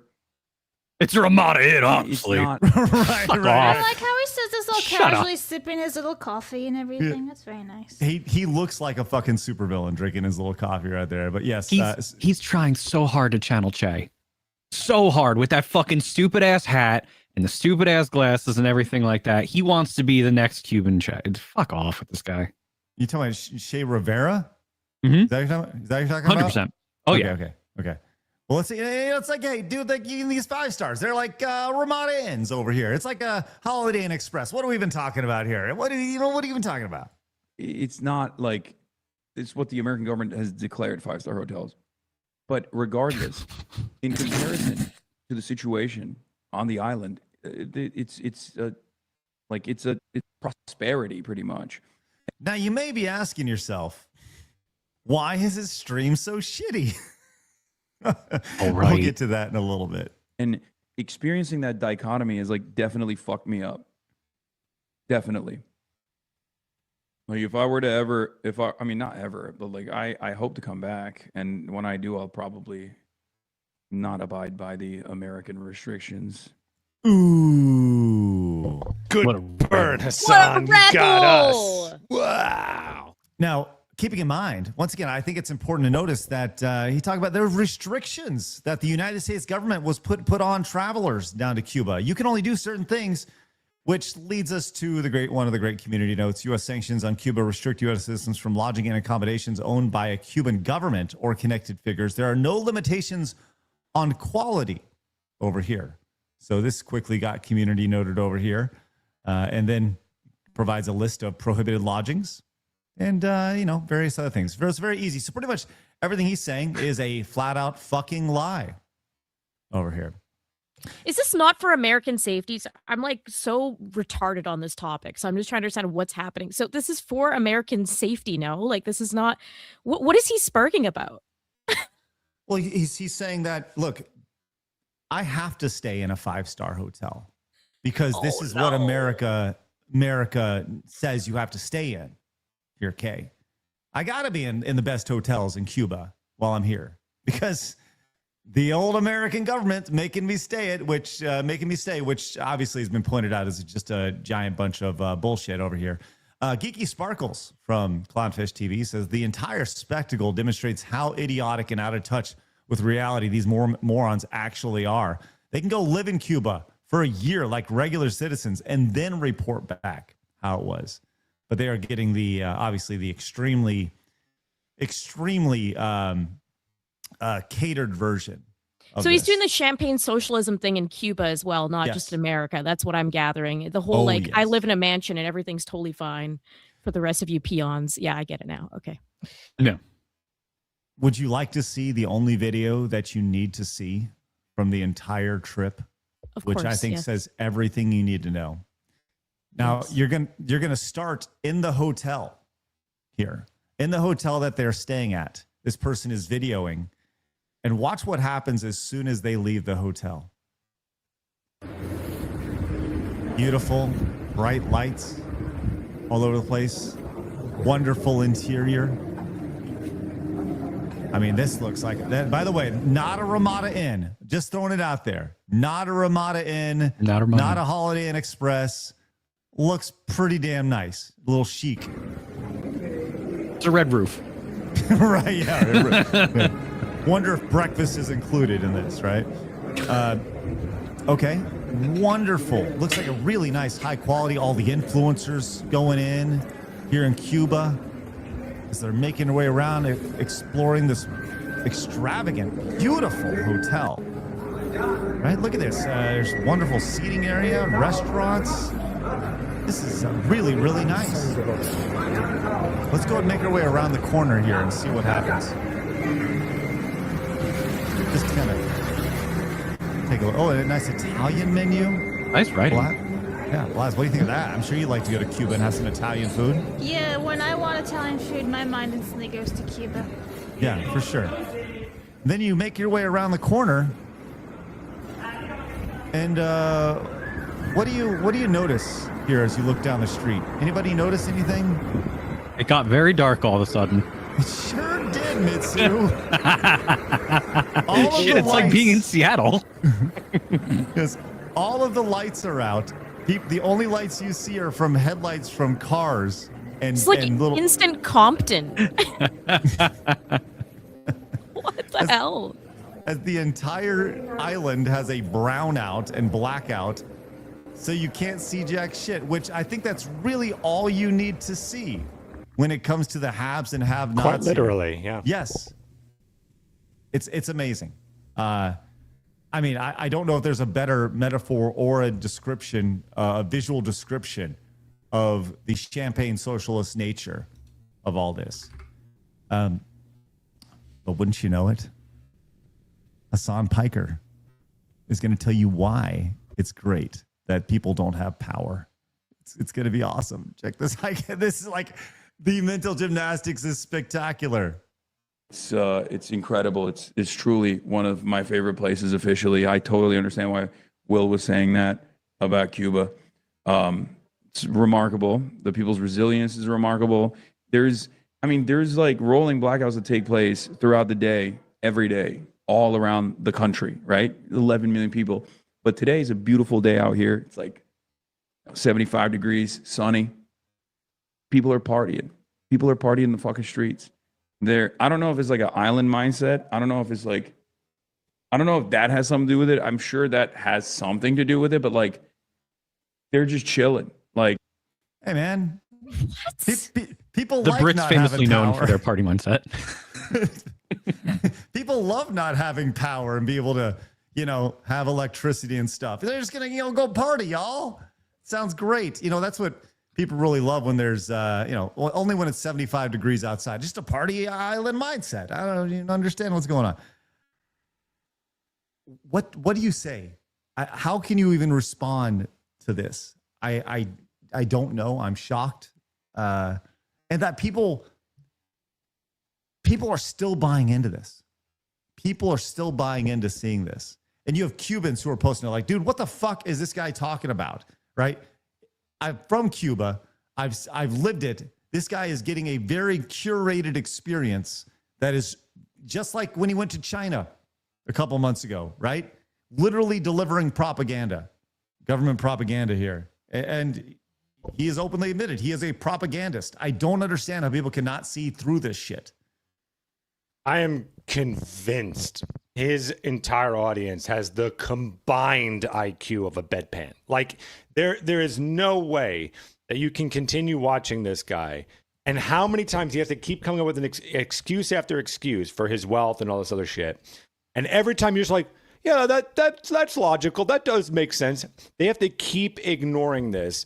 He is surrounded by clearly morons because I don't know how else anyone is buying this shit. It's like Newsom. Like, there's clearly a Batman villain. That's clearly a Batman villain. We all can see it. It doesn't take a lot of work. No one's surprised if you're like, oh yeah, he has dead prostitutes under the bed. Like, no, like, shocking. No, like that's pretty much on point. Same with this guy. I don't understand it. And by the way, more and more I see this, I'm convinced he is actually like just a conservative sociopath. I actually don't believe he's any of this shit. I think it's a grift. I think he's bullshitting the whole way. He's running through the motions now. Like, this is like really the greatest country I've been to, man. It's really the resilience of the people. It's like cut and paste at this point. It's all bullshit. I just don't understand the celebrating the resilience and that. Like, don't you want to advocate for better conditions for them instead? Like, these people are clearly being abused and that's why they're coping with it. And you're sitting here celebrating that, being like, oh, they're just having fun. It's a party. No matter what status you're in or circumstance, you try to find the good things in life to survive or else you're done. That's all these people are doing is they live in misery and they're just desperately clinging to anything to try to live. And here this guy is coming from America, from his mansion, from wealth, going, oh, look, I'm going to go on a little vacation here, be in a 5-star hotel or whatever. And, oh, they're just having fun on the street. It's like, it's the most, everything he hates about capitalism and all this shit. It's like, you are the disgusting image of what you think everything else is. You are that creature. It's so gross. Hey, Mitsu, those are some nice glasses. Thank you. Appreciate that. You look really really sharp today. You know who else looks good in glasses? Who's that? Hasan Piker over here. Don't know if you saw, those are some nice rim glasses over here. Any idea on how much those glasses cost? I'm gonna go $1,200. Oh, good guess. $1,383. Boom, baby. Pretty good right there. Shiny gold glasses, Cartier Premier right here, which pointed out here, the average salary in Cuba is $156. It would take the average Cuban 9 years to purchase Hasan Piker's glasses over here. Further pushing home the idea, Phoenix, of the potential grift from guaranteed grift. We know his past. He was wasn't he like a dating coach or some bullshit? That's what he tried to do. Then that didn't work. So he went for the commie angle. I don't know. I don't buy this bullshit. I really don't. Well, what about this shirt? This looks like a really nice shirt. Just saying. Right? It's a good shirt. How much you guys think this one is? That's right. $690. Damn. For a shirt. That art looks like, in the 90s, you would see that weird African tribal art that was in like movies. Like that. Oh, that creeped me out. That's so weird. I don't like that. You don't like this? No, shirt, Kay? That's so creepy. Would you like it if you it. had to spend nearly $700 for it, Kay? I'm just saying, it feels satanic to me. It weirds me out. No. Now there's all the falling people on it. What's happening to the people? They're falling off a cliff or something. Look at that. Reminds me of fucking pizza ping pong stuff, man. It's cave paintings. It's I hate it. I can't even look. It's so satanic. I can't even look at it. It's crazy. It's fire. I get it. It's supposed to be I get the. It's still bad though. I'm gonna read my Bible. I'd rather get into Tommy Bahama, Jesus. like a real American. Like a real American right there. Well, give me my Hawaiian shirts. Despite the $1,300, $1,400 glasses, the $700 shirt, the first class accommodations, and all this stuff, there actually is there's an interesting idea here that's being thrown down that maybe Hasan Piker actually broke the U.S. law, that he could face a $250,000 fine and 10 years in prison once he gets back to the States, as U.S. Department of State maintains a Cuba prohibited accommodation list, which bans American travelers from staying at or paying for over 400 government-owned hotels, guests, and resorts. And guess what? His was actually on the list. So he could have, potentially, maybe. But let's be real. Nothing's going to happen with this guy. We all understand that, right? So, there is... Hasan Piker is, I think we all agree, the most privileged person potentially in history, right? You talk about a streamer that is shielded by Twitch at all cost. Zero punishment ever. And they're literally keeping the lights on for him while shutting off the lights for literally everybody else. But really, it's to their benefit. They party harder, and they're much happier that way, Craig. Come on now. Oh, my gosh. Hey, Phoenix, you mentioned the idea that people who follow Hasan Piker may have the combined... What was the combined IQ of a what? The combined IQ of a bedpan. They just take in loads and loads of shit with their mouth, and that's it. They just guzzle it there and let it slosh around. There is nothing going on upstairs. Well, one of Hasan Piker's biggest viewers is Taylor Lorenz. Everyone remember Taylor Lorenz? Speaking of a bedpan, yeah, Taylor Lorenz. She's a journalist over here. Her one take from Hasan Piker going to Cuba, and I can't even believe I'm going to fucking say this. I just want to read this. If you're traveling to Cuba or any impoverished community, or just generally, you should be wearing a mask. We're 6 years into an ongoing pandemic, and airborne disease is real, no matter how many, quote, leftists want to scream and stomp their feet or shout RFK talking points. It's really so easy to not infect or kill people around you. No one is saying you have to be perfect, But if you respond to disabled people asking you to not kill/maim them and other vulnerable folks by having a meltdown instead of showing basic solidarity, you are not a serious person. Wow. She's still stuck in 2021. My God. These people exist. Like, legitimately. And they're making more money than me. I keep saying this all the time. Everybody, you're losing to these people. These people you're losing to. This should be the easiest. This should be the first level of a video game, the tutorial level. We're losing to them, people. Literally the Winston Payne of journalists. That's for the Ace Attorney fans out there. So how do we stop losing to these people, Phoenix? I say it. I'm like ad nauseum, the same thing over and over again. It's That's like fine. Let's reinforce it. Like the easiest thing, there's a lot of things, but let's just go with the most simple, basic thing of all, is you have to 100% commit to not giving them any pennies, and there can be no excuse. Oh, my kid likes Disney. Fuck off. Sorry, can't have it. You cannot give them any penny, and then the penny that you were giving to them, you now must move towards cultural institutions that you believe in. That's what you have to do. And it sucks. I know that the product that these ground level companies are going to be delivering you and the entertainment they're going to be delivering you is subpar. Yeah, that's what happens when you have 5 cents and you're just getting started.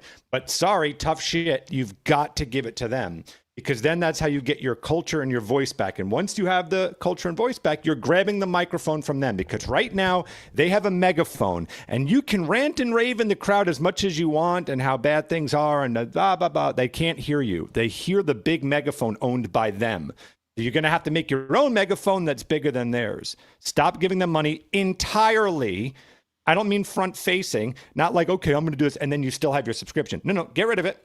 Take that money and invest in cultural institutions that you actually believe in is step one. And it's an easy step. Very easy. Such as subscribing to this very program right now. Attaboy. That's exactly what I'm saying. Or, even better, becoming a YouTube member or going over to Side Scrollers Plus and becoming a member. Try it out for free. Give it a go. Use promo code FREE. Just try it out. We got some good things planned for you guys. It's going to be great. All right. One last thing on that when it comes to Taylor Lorenz. This is actually a really good point. Same vibes as those Japanese soldiers who still thought World War II was going on 20 years later. I mean, that's really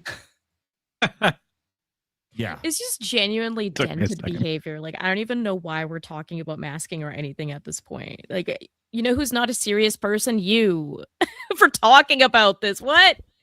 She's crazy. Yeah. I don't understand. They are no, but literally crazy. They're actually crazy people psychotic. that they found themselves in power, and they're all crazy people. They have clown noses. They're honk around the office, and they're just making decisions and shit. And they have the power of social media to say whatever they want. And for some reason, we keep championing and echoing those insane voices and people, and we keep putting them in higher and higher positions of power as all the sane people are now working for those nut jobs. That's what's scary to me. Well, I don't know if anybody's championing them at all. I think it's, at least I'm not. I mean, I think that... No, of course not. No, the normal, and there's a lot of normal people out there. They're just not saying anything. But what you have is more and more crazy people keep getting into power. And then those people then promote other people in social media into power and all this other shit. And so it's now you have this big group of crazy people that are running everything.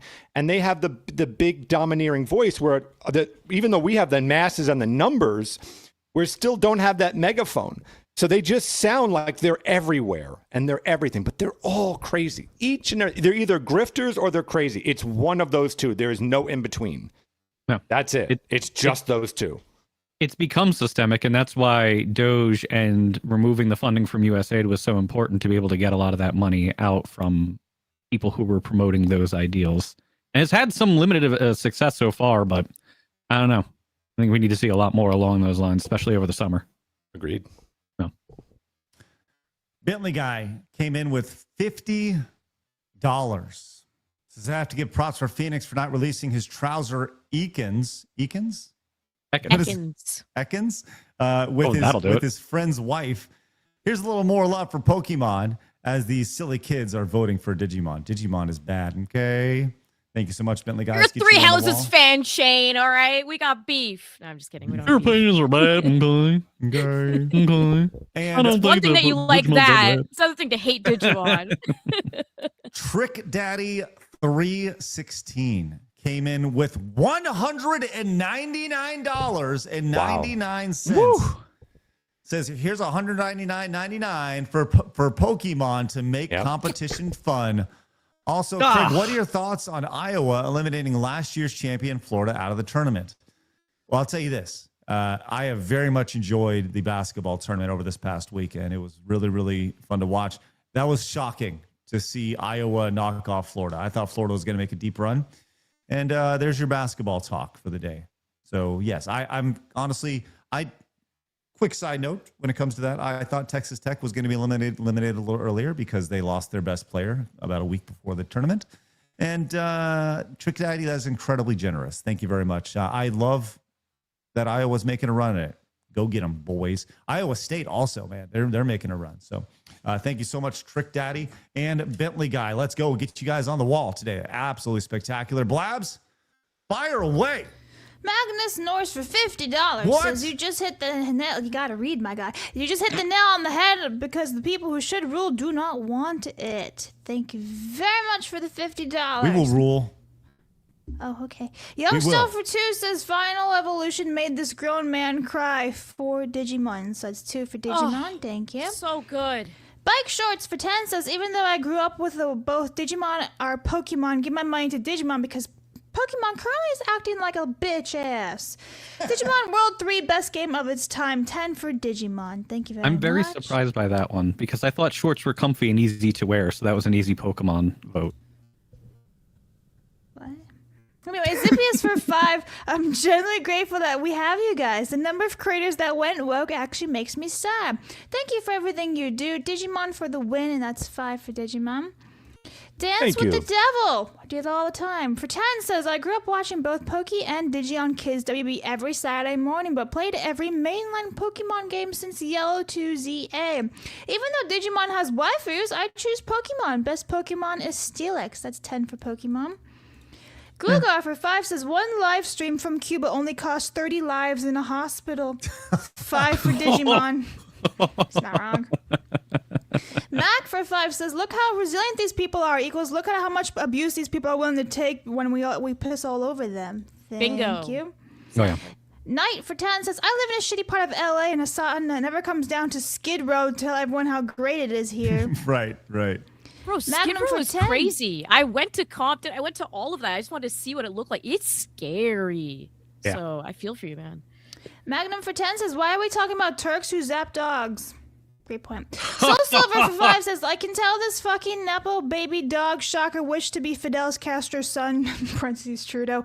The worst part is that people actually believe that his beep redacted. Send these shitty Canadian dollars to Digimon, please. So that's 5 for Digimon. Did you see Pierre on on Joe Rogan talking about that too, where Joe Rogan tried to promote the conspiracy theory about Trudeau being Castro's son, and Pierre was like, no, I can't. I feel like he wanted to say something because I can't say that. I'm not going to do that here. And Magnum for 5 Canadians says, have no spine in our politics. No, unfortunately.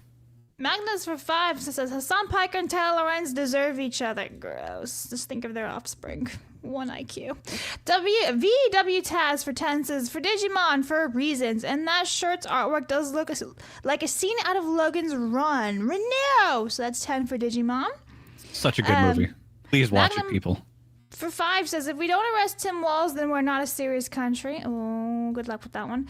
Laguna Cloud for 10 says, you must understand this language they use as well. You can't win wars if you refuse to understand the coded language of your enemy. Corona for 20 says, the audience doesn't have to like Hasan. In fact, I think they don't. The audience shows up for the case. To understand better, read The Road to Jonestown by Jeff Gwynne.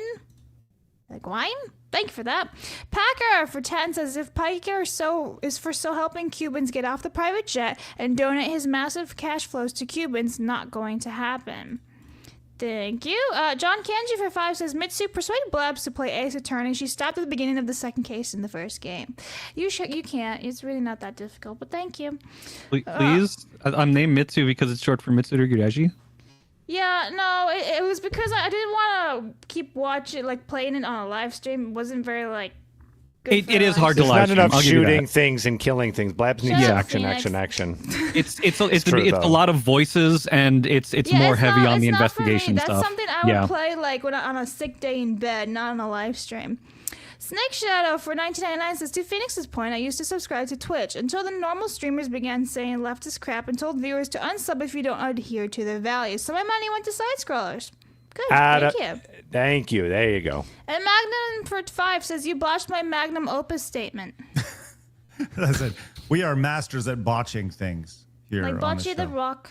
That's right. All right, Phoenix, let's get an update before we move on to talking about the number one video game in history in just a second. Listen, Kay, I know you're excited about this.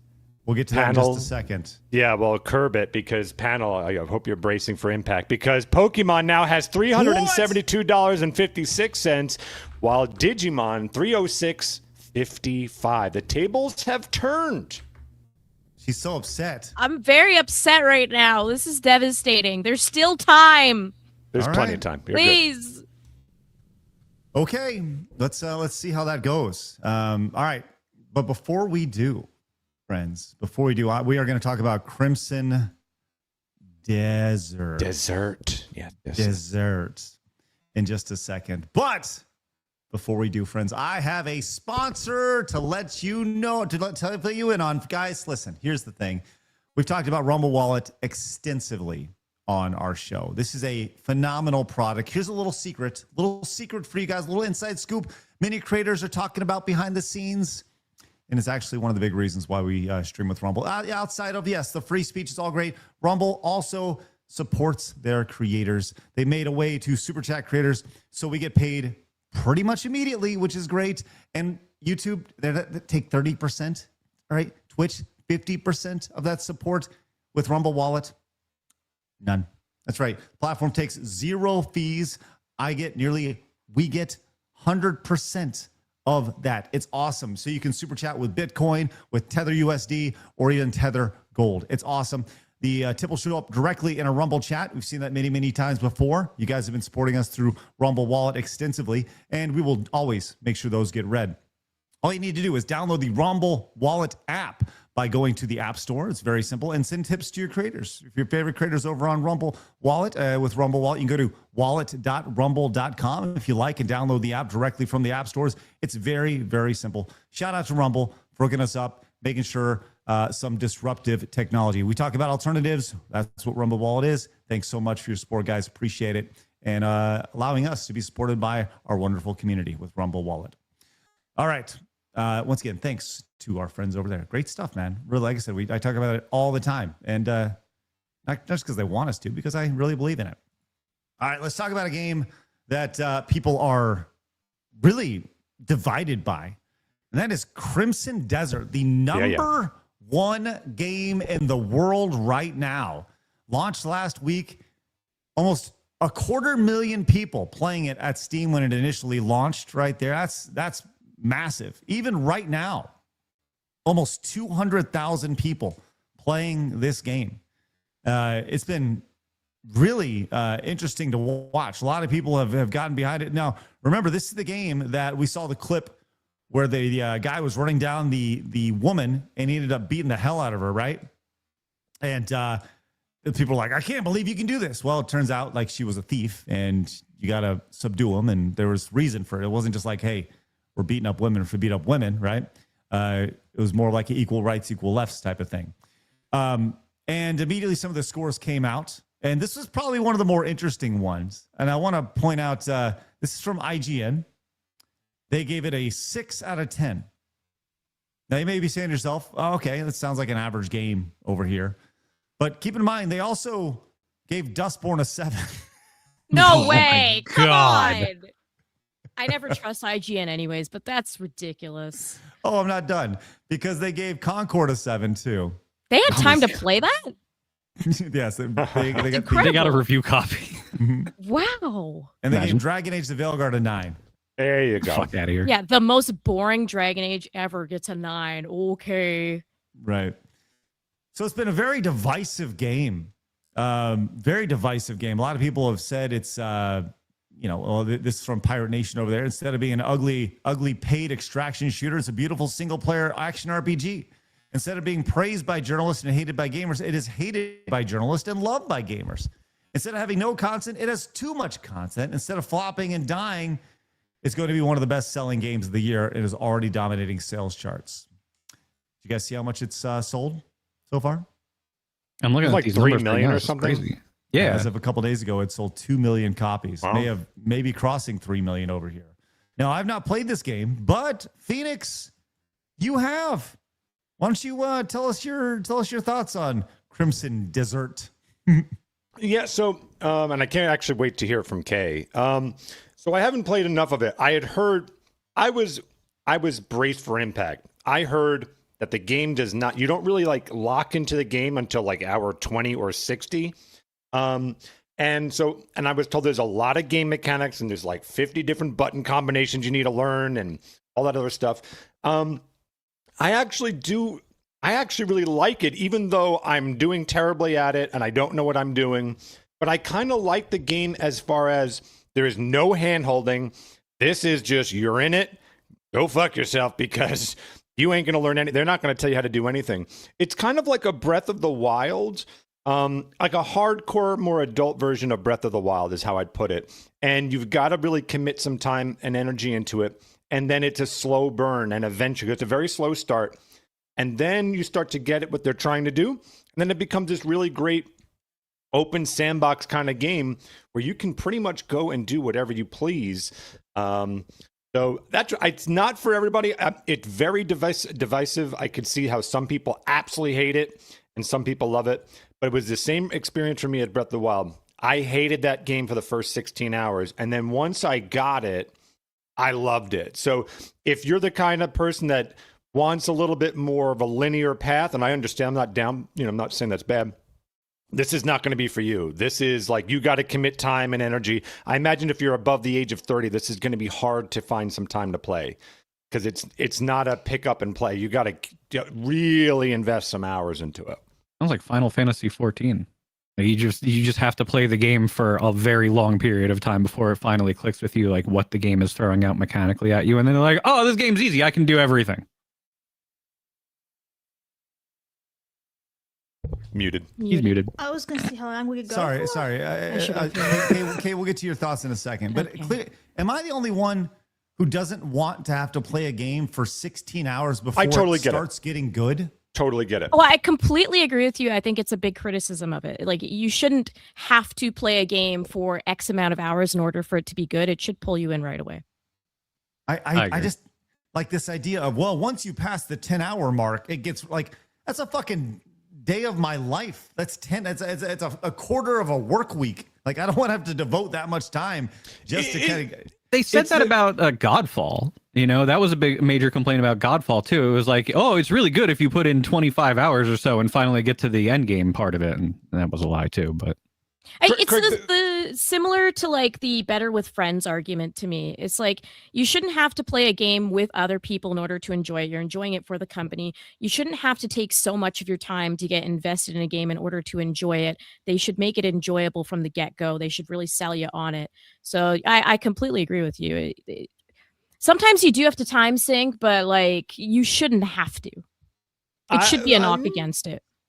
I'll disagree on all that, but basically I'd say it's the difference between reading a great novel and then watching a movie, right? Like a movie, and there's neither was better or worse than the other, but a movie is straight to the point. It's got to engage you very quickly, and you're locked, and you're in. A great book may take some time because you're really learning these characters, and then you really need to absorb yourself in these characters before the plot point happens, where now, these characters I grew up with and loved over the course of 200 pages are now facing something that I had to understand their characters to understand why this is such a trial for them. It's the same thing here when you're looking at a game that's probably like 100 to 200 hours worth of gameplay. That 10 hours is kind of like your first half hour of trying to learn a regular standard game, if that makes sense. So I can get it, but I certainly understand people who don't want to do that. That I truly get.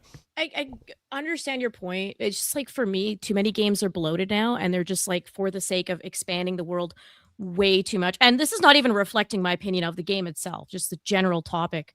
Like, I just don't think people should have to spend 10, 15, 20 hours to get into it. With gaming, the most important thing is the gameplay mechanic above anything. Whereas a movie or a story or whatever, like, that is about the story itself, right? A book. Gameplay should be the core thing that you enjoy about a video game. Story should pull you in as well. But yeah, it's a little bit different with this medium, I think. It's not a one-size-fits-all. Well, do you have a like you played this for 3 hours the other day, Kay? Have you played it more than 3 hours? A little bit offline. I actually don't really agree with the opinion that you need 10 hours of this game to get into it. I got sold in the first 30 minutes. So I think this game is incredible. I'm having such a good time with it. On a story perspective, whatever. Yeah, I do think the story actually did pull me in right away, which I was surprised by. What I really liked about this game is that they didn't hit you with this big cutscene and everything. You literally just load right into the world. You have a little like thing where you talk to a few people and then the story hits. So I was like, this is good. I was actually surprised by the little like swaying it did in the beginning of the story. Then you get into the actual gameplay. This game is hilarious. I love it. You are going around doing wrestling flips with people. At one point, I just tumbled through waterfalls. I think it's like a 1 hour, 31 minutes or something. I just tumbled through waterfalls. I went around town. I beat the shit out of every woman I could find because it was funny to me. Went to jail 5 times. And then at one point, I shoved my fist up a horse's ass and it shit everywhere. And I was like, this is the best video game ever. I don't even care. The fact that I punched a horse's ass and shit just went everywhere. Peak. Sounds like Look, you could complain about, I get the controls are a little convoluted. I'm not saying it feels incredible. But this is what gaming is to me, is just mayhem. It's absolute mayhem. I had the best time with this. So if you're looking for like a true hardcore, like if you're looking for the shits and giggles, like true, actually the real shits, this game is fun, is what you're saying. It's so fun. I want to play it right now. You can go the GTA route. Yeah, you can derail and go the GTA route that Kay has decided to go. right. Yeah. And if you want a wholesome route, you can pick up cats and carry them everywhere with you and pet them and baby goats. It's like, it's an everything game. Is it perfect at anything? No, but I got to shove my fist up a horse's asshole and watch it shit. Well, not everybody has enjoyed this game, right? It's saying that there were some criticisms of it very early on, and they have actually updated the game with some patch notes. But Real Life Fake Wizard came in and said gamers that are white knighting for Crimson Desert are making a mistake. Pearl Abyss still has resources on patching and updates. Issues, errors, and problems should be voiced and heard because it has increased the chances word gets to PA and they fix the game. Don't you want the best version of the game? It is not in its best state right now. Stop downplaying criticism, especially when the developers are actively trying to fix broken shit. Is that reasonable? Is it a live service game? There is problems with this game. No. Like it started raining and wow, the performance tanked. Oh, I'm on PS5 for it. There are issues. There are issues with this game. I think it's PS5 Pro, valid. baby. Whew. That's what you gotta get. I can't justify the Pro, man. Neither can I. Don't worry about it. It's like, no, but I do think there is valid criticism. Like, I do understand the people who are not like huge on the mechanics of it. I understand saying that the performance is bad. I had to put it on like the lowest settings on PS5 to make it run smooth. I had it on the basic settings and it was chugging. It did not look good. The game started raining and it was like, I'm looking at like 2001 graphics. Like, there are problems with this game. Just because I'm enjoying it doesn't mean it's like top tier 2026 quality. I just like mayhem. But I think that you could, Kay, would you agree that like some of the jank is also kind of a little bit of the appeal of it too? A little bit. Oh, I've it's heard so some charming people say to that. me. Yeah. I love I beat the crap out of a woman and then I just watched her disintegrate. And it was just so funny. She just disintegrated. It's like, what? Oh. So it's a funny game. I don't know. That's awesome. That's great. Well, I mean, hey, different strokes for different folks, and 200,000 people is quite a lot of folks. Quite a lot of folks who are enjoying it right now. So, well, we'll see where this all kind of comes together because it seems like people are enjoying it. Mitsu, is that a game that you seem like you'd be into? I might pick it up at some point, especially after hearing everybody talk about it. It sounds like a more isolated version of New World, which is a game that I really wanted to be successful, but wound up absolutely shitting the bed. That was a heartbreaker. But I'm always in the market for a good RPG. Always. Awesome. It's not an RPG cave, right? It's not. It's more an action. Yeah, it leans exploration. on the action side. It's- I mean, very Assassin's Creed, Breath of the Wild. I guess, yeah, like as what is it, Splinter Cell, another one, like more of a action oriented. Batman, Arkham, kind of like that, maybe. I've seen some Batman comparisons. I think it's an insult to Batman, if I'm being honest. But fair. Like it's Sure, RPG in spirit. It's just not an RPG, but it's RPG in spirit. Okay. Yeah, no, I'd pick that up. Absolutely. Awesome. All right. Well, I'm sure it's going to continue to kill, and especially if they listen to folks, it's going to be great. All right. Also great. Stop what you're doing right now. As Orinoke came in with $100. Says Digimon is better. Pokemon has completely gone downhill in quality.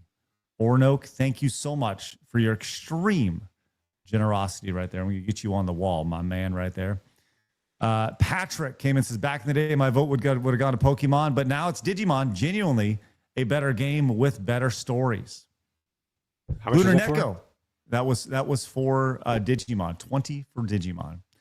Lunar Neko for 5 says, our biggest issue is we have the numbers to storm up and take the megaphone, but by force, but we think we have to take the high road for whatever reason. And as long as we do that, we will lose. Correct. Thank you, Lunar Neko. Bike Short says, boo! I want to beat a W0. My lawyer advised me not to finish the joke. Okay, thank you, Bike Shorts. Appreciate that. We have this from Salaka Adventure says, what Riri's keep voting Digimon? Pokemon, baby. That's $1.99 for Pokemon. Dr. T.S. King says, Phoenix Black Desert is known for its character creation. Does Crimson Desert have an in-depth character creator? More for Pokemon. That's 10 for Pokemon. Does Crimson Desert have an I haven't encountered one yet, but I'm pretty early. I don't think so. I think it's just No, you a don't. standard character. No, there's no character creator. Yeah. You can play other characters, but from my understanding, there's no character creator. Art School Dropout came in with the message for 5. Says, I recently finished Metal Gear Solid 2 again, and it took me like 15 hours of gameplay. As an old gamer, I'm getting tired of the new games that take a theoretical timeline to play through. Right. I just want to get into it right now. And Pokey Elda came in with 1. Says, for the price of a Hasan shirt, I could buy 70 if the shirt I'm wearing right now. For the price of the one shirt, I could buy enough shirts for the rest of my life. Right. You know how I like my shirts? Free. Cheap. Oh, okay. Yeah, I listen. I like, this is a I'm gift. with you. I got this one for free for Christmas. This is excellent. Commodore fan says, if a game is not good within the first couple hours, I'm not going to play it. As my time to game is limited, which is why the older I get, the more I like easy to pick up and play style games. That's 5 for Digimon. Thank you so much, Commodore fan. And Crumb says, I vote Power World if I could, so Digimon, because they are made by an evil corporation. So it's 10 for Digimon right there. All right, Phoenix, let's get an update before we go to today in video game history. Where are we at? Right. It's got to be close. Yeah, here we go. It's seesawing back and forth. It is now $384.55 for Pokemon and $441.55 for Digimon. Oh, Digimon my. coming back. Oh my! All right, Digimon with about a $60 lead right now. We'll see how this plays out. Okay, thank you very much, Phoenix. Appreciate that. All right, Kay, you look happier. I am happy. Digimon deserves to win. It's superior. Well, we'll see. Because here's the thing: what you don't realize is that sometime in the future, there'll be somebody who says, hey, what's better, Digimon or Pokemon? And they will look to today's show, March 23rd, 2026, and say, that was the day. That was the day that blank was definitively decided to be better than blank. We will decide it here in the next 10 minutes or so. Exciting times to say the least. All right, Blabs, you've done a great job today calculating and making sure everything's good to go. Okay, thank you. You say that like I'm like okay. Are you ready to perform the best way possible? Yeah, but I'm making Kay very upset with gaming history. Today in gaming history with Blabs. That's me. It sure is, Blabs. What do we got today? So anyway, I wonder if you guys will notice it. Kirby's Adventure was released in Japan in 993. I forgot the one. 993. Wow. And I didn't want to fix it. I noticed it this morning. I didn't want to fix it because I thought it was too funny. Before Christ, we had Kirby's Adventure. Yeah. Yeah, I didn't want to fix it. Then we have Metal Slug 3 released in Japan in 2000, and then Far Cry releasing back in 2004. Ta-da! This is a good list. It's fine. It's a Yeah. good list, but there are things that are better that came out today. Oh, I don't but know I'm what's on going here to yet, be but- nice and say it's a good list. Before Christ, though, come on. Yeah. There are two other things I would have put there instead, but that's okay. It's a really good list of games. I want to see if I can guess those. One of them is going to make Craig yell, so we'll see.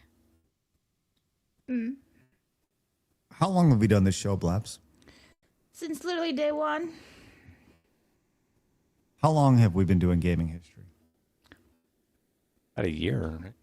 I would say we've been going for about 2 years now. Have we? I thought it was when I came on. Okay. Well, just I've never been more disappointed. Oh, wow. Thank you. That's so nice. Because some noticeable games that you missed today. Since 993 chat says that's You don't even right, have the I've been energy doing to this click since the. 993. You don't even have the energy to click the share button. Look at you. I knew he would be upset. I knew it. Charlemagne was big on Kirby's Adventure. Includes Super Street Fighter 2 Turbo. Oh. Shut up! Yeah, but Kirby's Adventure in 993. I mean, granted, it's not the original. Oh It's an extra release. It's Christ. It's not like she put Scrabble instead, though. You got Metal Slug and was Far last Cry. week. Yeah, those actually pretty good. The chat's gonna revolt. They are. Street Fighter 2. Good. One of, if not the But most Turbo. yes, Super Turbo is still played today competitively. Yo, The Right. FGC fucking loves Street Fighter I too. don't know, man. I really like Kirby's Adventure from, back in the day. Blabs, I'm not even saying Kirby's Adventure is a bad pick. It's a great pick. Then what's the problem here, Home Skillet? Because you picked good games, but like there's games on this list that need to be there. Well, then look, Blabs, I am Craig's proud highlighting of it some right level. now for you. If I had put it on the list, we wouldn't have been able to talk about Kirby. Blabs, I'm proud of No, you on I'm- some level for this list. It's a great list, but it could have been like You could take You could have taken Whoa! Slug 3 off. Yeah, but the word slug is always fun, so I left it in. But I'm still the list gonna. is good for Blabs. I think Yeah. it's a good list. It's just wow. You know? missed the most important game, period. No. Super Turbo is the no, most Zoo important Tycoon game. 2 is not It on is. the list today. Don't worry. It is the most important game. Yawn. The most important game on this list. But some other noticeable games that you missed today and instead put Metal Slug 3 on the list, which once again, fine game. Fantastic. But it's not I don't see Super a problem Turbo. here. Gex 3, Deep Cover Gecko. Hell yeah. for the PlayStation. I'm There's kind Metal of Gear surprised Solid you didn't 3. put that on, actually. Yeah, I agree. should have, That'd just been because of the lizards. Exactly. We saw the Splinter Cell Pandora's Tomorrow right there. We saw more Splinter Cell. Oh, Engage. Oh, do you remember the Engage? Boy, howdy. For the in-game. Phoenix, I bet you have like 4 of them. I have 2 of them. That is correct, Craig. Very close to 4, yes. I thought, yes. Blazing Angels, Squadrons of World War II. That was a pretty fun game back then, 20 years ago. Blah. Pokemon Ranger for the DS, right there. Okay. Just Cause 2. Oh, man. Good game. Just so you know, Craig, if you do a Yes. slight little Google research, which I know you're not incapable of doing, Nope. Street Fighter 2 Turbo was released in arcades on February 23rd, 1994. Wait, what game, Blabs? Street Fighter 2 Turbo. Yes, Blabs. This is Super Street Fighter It says 2 that Turbo. Super Street Fighter 2 Turbo was released in arcades on February 23rd, 1994. I don't So believe you. I feel like you're getting fucked here. Blabs. Sorry. At the end of the day. And by the way, I see your Google search that you have here. At the end of the day, I'm going based off of this list that you But it's have. wrong. It's literally wrong, my Okay, guy. but here's You the know thing. how long it took me to do like Friday's But- list because I have to check everything because they had the wrong dates. Okay, yeah, but you really probably didn't check this. And correct. This is, yeah, that I will say. There's a 0% chance she checked this. This was an accident that just happened. We're Uh-huh. benefiting from an You are, accident. Phoenix, I will remember this. I am later. on the side of truth. Thank On you, the- Phoenix. Well, I am the truth. Look, he's got the wrong date. No. And let's continue. If we can just, the show may just dissolve. Keep We'll going, see. This is a Craig, tough 'cause one. you I got still nothing. think You I got still think she nothing. deserves credit for the good Well, list. I This still is think like, the list is good. I still think the list is yeah, good. it's like I'm if some of this other stuff didn't come out today, this would have been an S tier on a different day. It's a fine list. It's a fine I'm surprised. list. I'm surprised Dynasty Warriors 5 didn't make it, honestly, because that's probably the best Dynasty Warriors. It doesn't say Dinosaur Warriors, so. Someone make that game, please. The Asian Please, stuff Dinosaur gets Warriors. skipped here. PUBG really should have been on that. in my Yeah, opinion. yes. I'm Yeah, not even a huge PUBG PUBG person, but PUBG should Just have Cause been. 2. Uprising. Kid Icarus That's okay. Uprising is actually an incredible I'll game. only do like Niche. some Niche drinking game. simulator. Niche, not but it's PUBG. yeah. A Way Out. That's your favorite guy who made Split Fiction. That was his first game. What? Screamer's out today? I thought it was out on Thursday. Hold on. Really? What is I've been- Screamer? I've been excited Okay. for this game for a while. It's like an initial D type game that's supposed to come out this week. All right, I think PUBG should have been in replace of Metal Slug 3, and that's it. I still do not think an expansion of Street Fighter is as important. I would. I just don't. It's an Street Fighter expansion. should be Face. on there. It's It not an should. expansion, Phoenix. It's the version of Street Fighter 2. It is not an That expansion. required the original Street Fighter. No, it was not. You could go to the arcade and just play it. They Pop it might- Right, I'm over saying, in. but without a Street Fighter 2, which I would believe it needed to be on this list if that was it. But this is the same Japanese shit. It's like Final Fantasy XX5 52 Alpha Edition. It's an additional expansion. Phoenix. So you're telling me. What? I get what you're saying. I 100% get what you're saying, but I think so is Metal Gear, PUBG. hold on. Then so is Metal Gear Solid 3 or Metal Slug I'm 3. agreeing. I would Then take you- that off and put PUBG in there because that So was by more your important. logic, Phoenix, by your logic, there can be Yes. 0 sequels because they all build on the No. original. A sequel is one thing. If this was Street Fighter 2, I would have said, Blabs, what are you doing? Street Fighter 2 is the most iconic fighting. It changed everything. But Street Fighter 2 Alpha Hyper's XV52 version is just an This is not an expansion. XV52 The different version. iterations mattered in this era. Before now, where it's just collections, it actually mattered to have something like Turbo. Okay. It did, and then there was New Challengers and New Challengers Turbo. Like I and- would have put PUBG there.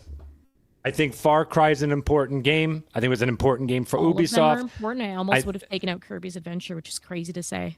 Kirby's Adventure needs to be there too, though. I don't know. I It's don't a know tough about day. that, I just want to give Blabs the kudos because, like, it is a really good list, but there's obviously stuff on there that we all think should have been on there instead. Craig's gonna die. I get it. I'm just I didn't know saying, Craig was any so big other into day of fighting the games. week, this would have been an incredible list. Spoiler Like, alert, Street tomorrow's Fighter, side scrollers Cause. will be Sans, Phoenix, and Blabs. The search for two new have you guys You employees. don't win in Yeah, this I day, don't is win all this. I'm saying. Blabs does not win regardless. She could Do you want to like any go play three Dong and Dong she's Never screaming. Die? She got a failing grade because she did not include, period.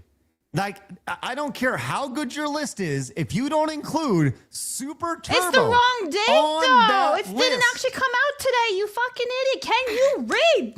But that was accidental, though. That was an accident. Ah! It's still wrong, my guy. You did So zero anyway, have you research guys for ever thought about naming your vacuum cleaner as Kirby? All the time.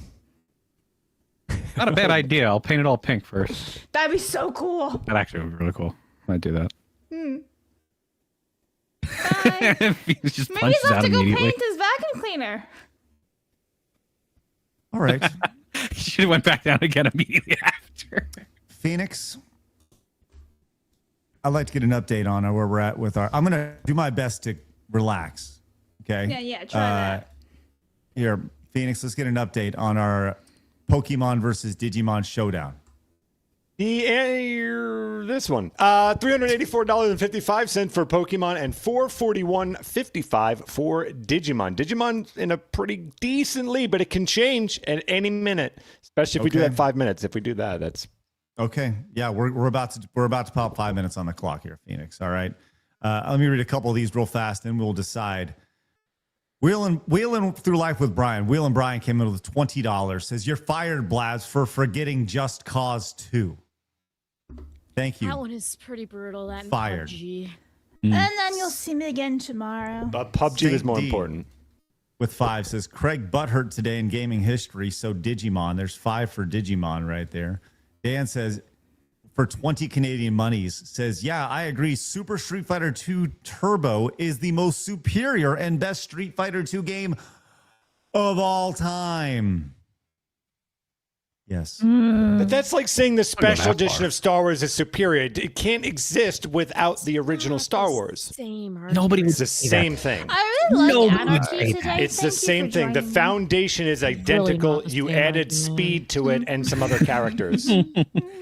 Listen, It completely changed the I meta find of everything. It is I'm very very happy. significant. I'll put it this way. I am not taking away Street Fighter 2, to be clear. I'm just saying the addition. That's all. Does DLC not count, or does DLC count? Like if I was to say I DLC love can count. So like Tiberian Sun Firestorm could make the top 3 list one day, but this can't. Because this was effectively DLC when DLC wasn't DLC, when you had to physically buy a new cartridge and put it in. If You guys remember DLC, the Bop It commercials? yes, I do. DLC, if it came into other games that I think are worthy, that are iconic that did something iconic for gaming, I would say no, it's DLC. I give praise to the original. Did everything for video games. It made the arcade thrive during a Street Fighter downturn 2 for- did it. The tweak. You're talking about a tweak. The foundation was there. Do you know what also helped arcades thrive? Pizza.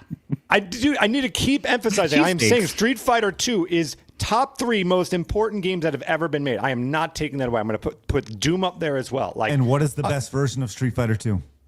Super Turbo, apparently. Yes! Wait, so can we have Time Crisis on this list? Is that acceptable? Sure. Well, apparently, since you can have any game on this list, because it doesn't even matter if it came out today or not. Hey, Blabs, you're the one in charge of this list. All right. I didn't put it on the list. Hello. Das Pooch says, I used to like Penny Arcade guys, Mike and Jerry, for years, but then PAX quickly became a sanctuary of all the weirdest and cringiest safe spaces. People, stay safe, Blabs and Phoenix. That's 10 for Pokemon. Yep, you guys are going to be. Well, a quick reminder: Blabs and Phoenix going to be going out to PAX East this coming Saturday. You guys can go meet them. Would love for you guys, if you guys are out in Boston, you can go say hi. And by the way, Blabs and Phoenix, your responsibility while at PAX. Oh yes. Looking for all the gay shit. Yeah, we're looking your for job- gays. I want you to video all of the weird things there, right? All the abnormal, all the gender neutral bathrooms, all the pride booths, all the rainbow flags, all the anything that is just, right? And just I want a big montage of it, right? And Phoenix, if you want to like celebrate with people. I think that'd be really fun too. So absolutely. Let me know if you run into Brianna Wu. You gonna be hanging out over there? Actually, yes. In 2014, I got a picture with her. It was really funny. And then I ran into her at a legal seafood afterwards too. It was really weird. Okay, nice. Good times, good times. All right, Phoenix, I need 5 minutes on the clock. It's up. We're ready to go whenever you are. A little bit of a delay. Oh, I can't see it right there. Sorry. All right, 5 minutes on the clock. Once this timer that is above Phoenix's head that you cannot see, which you can see now, hits 5 minutes, that is when we will stop counting in your votes through your super chats, direct donations, and Rumble rants, and that will ultimately determine the winner of our matchup between Pokemon and Digimon. Phoenix, start the clock now. Magnus Blackhammer came in with 10, says, happy birthday to me and Phoenix. Can I get a sweet sweat embalmer? A sweaty balmer? After I am a developer. That's 10. Oh, he wants a sweaty he can't Steve get a Ballmer. developer. That's basically a Shams exclusive. Yeah, but hey, you can get some happy birthday to you. Game Hunter Serious, thank you very much, Magnus Blackhammer. Love your name. Game Hunter Serious says, my mom learned about the term best girl while watching Pokemon clip of Serena kissing Ash. Then my mom laughed her fucking ass off when she watched I Caught a Lopunny Batman video. The Pokemon leaks, money's for Pokemon. That's 10 for Pokemon. You can put the bar back up if you want. Okay. We have Reese for 2 says, I'm not going to dump on Blabs, but I was wondering if it's time to expand the gaming's history segment to maybe 5 games, possibly? No. No. Rod came in with 20 Mexican pesos, says, put the dragon image. No. There it is. It's not retarded. I did good choices. All right, good excellent. choices. Commodore Fan says, I'm with Blabs. Wrong date, so she's fine. In Phoenix, as Street Fighter 2 Turbo was like a modern expansion pack, but we had to pay for the entire game again. But it's a great game nonetheless. That's 5 for Digimon right there. No denying that. Reese says, remember, Craig, breathe in, breathe out, in, out. Thank you very much. It's like wax on, wax off. That's right. That is Karate Kid reference right there. I do that for when I do the dishes. Saint says, for one, says, Craig, take your blood pressure and heart medication. There's 1 for Digimon right there.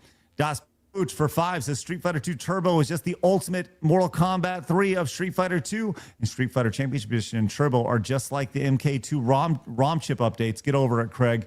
Yeah. I will fight you, Das Pooch. I will fight you.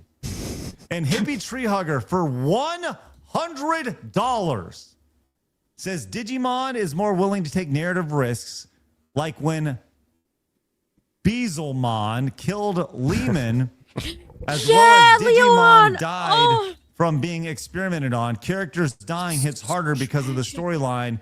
$100 for Digimon. Phoenix, where are we at right now? I think we just jumped back to it. 404.55 for Pokemon, 552.55 for Digimon. I think it's over. I do. You can see the timer on the clock. We got about 2 minutes left. I'm going to get Orinoke and Hippie Tree Hugger on the wall as Digimon is closing in with 2 minutes to go on the official tally. By the way, we should probably put a spreadsheet together for this stuff. Just like letting people know who the official winners are. Maybe we'll start today, right now. Epsilon Sama for $9.99 says Street Fighter 2, Super Street Fighter 2 is a different game from Street Fighter 2. I'm with Craig on this one. Super Turbo was released March 23rd, 1994 in North America. Also, Digimon are the champions. That's $9.99 for Digimon. Thanks, Epsilon Sama. Based. John says, that's like saying Ultimate Mortal Kombat 3 doesn't matter because it's not Marvel vs. Capcom 3. Oh, yeah. Oh, sorry.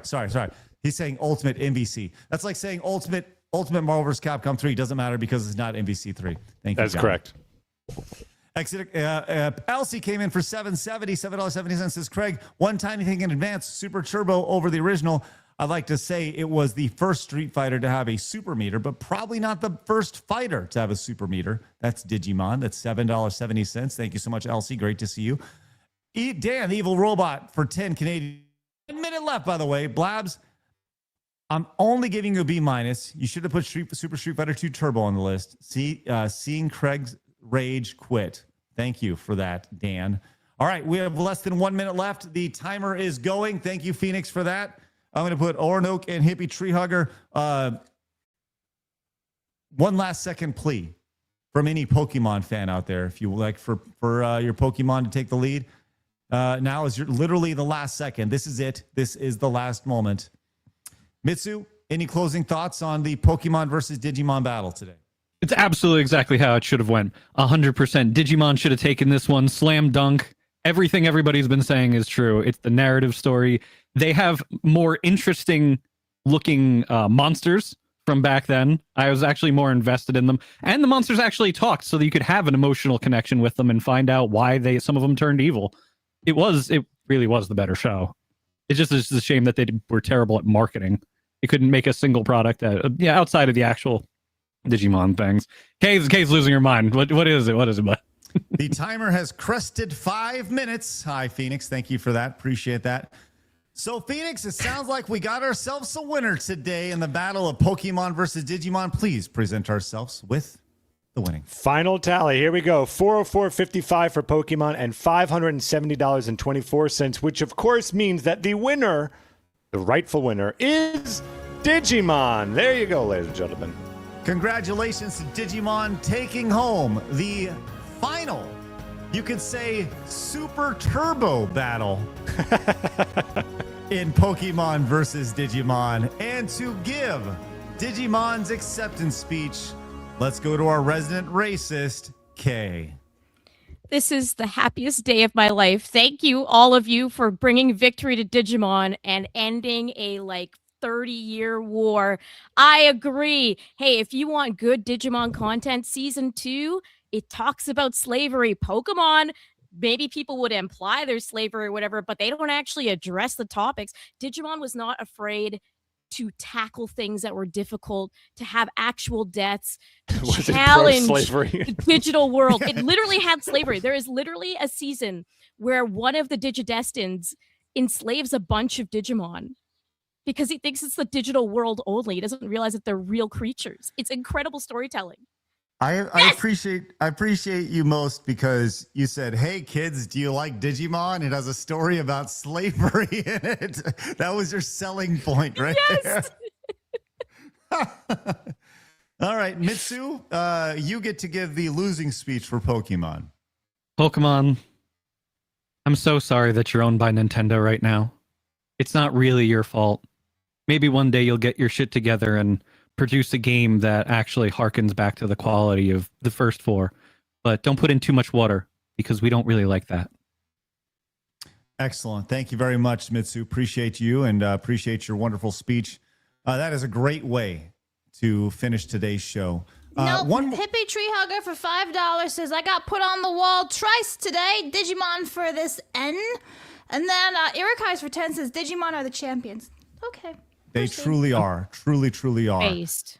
A quick reminder, coming up on Thursday, due to unforeseen circumstances, just as a quick reminder, we'll be premiering the Side Scrollers Plus podcast, never released on YouTube. That'll be in place of the live show on Thursday. Just want to give everybody a heads up on that. If you haven't yet, go check out the outstanding VTuber Chaos event that we had last week. You can go check it out right now for free over at SideScrollersPlus.com. Great stuff over there. So I encourage you guys to check it out and enjoy the chaos that was. Also, one last reminder, if you are in the Boston area, you can go join Phoenix and Blabs this week at the Rumble Community Meetup on Saturday at F1 Arcade at 2 o'clock in the afternoon. You can see the information on your screen. We put a link. Is that in the description, Blabs? Did you put that down there? It's in the YouTube description, yes. And I put it in everybody's chats at the beginning of the show.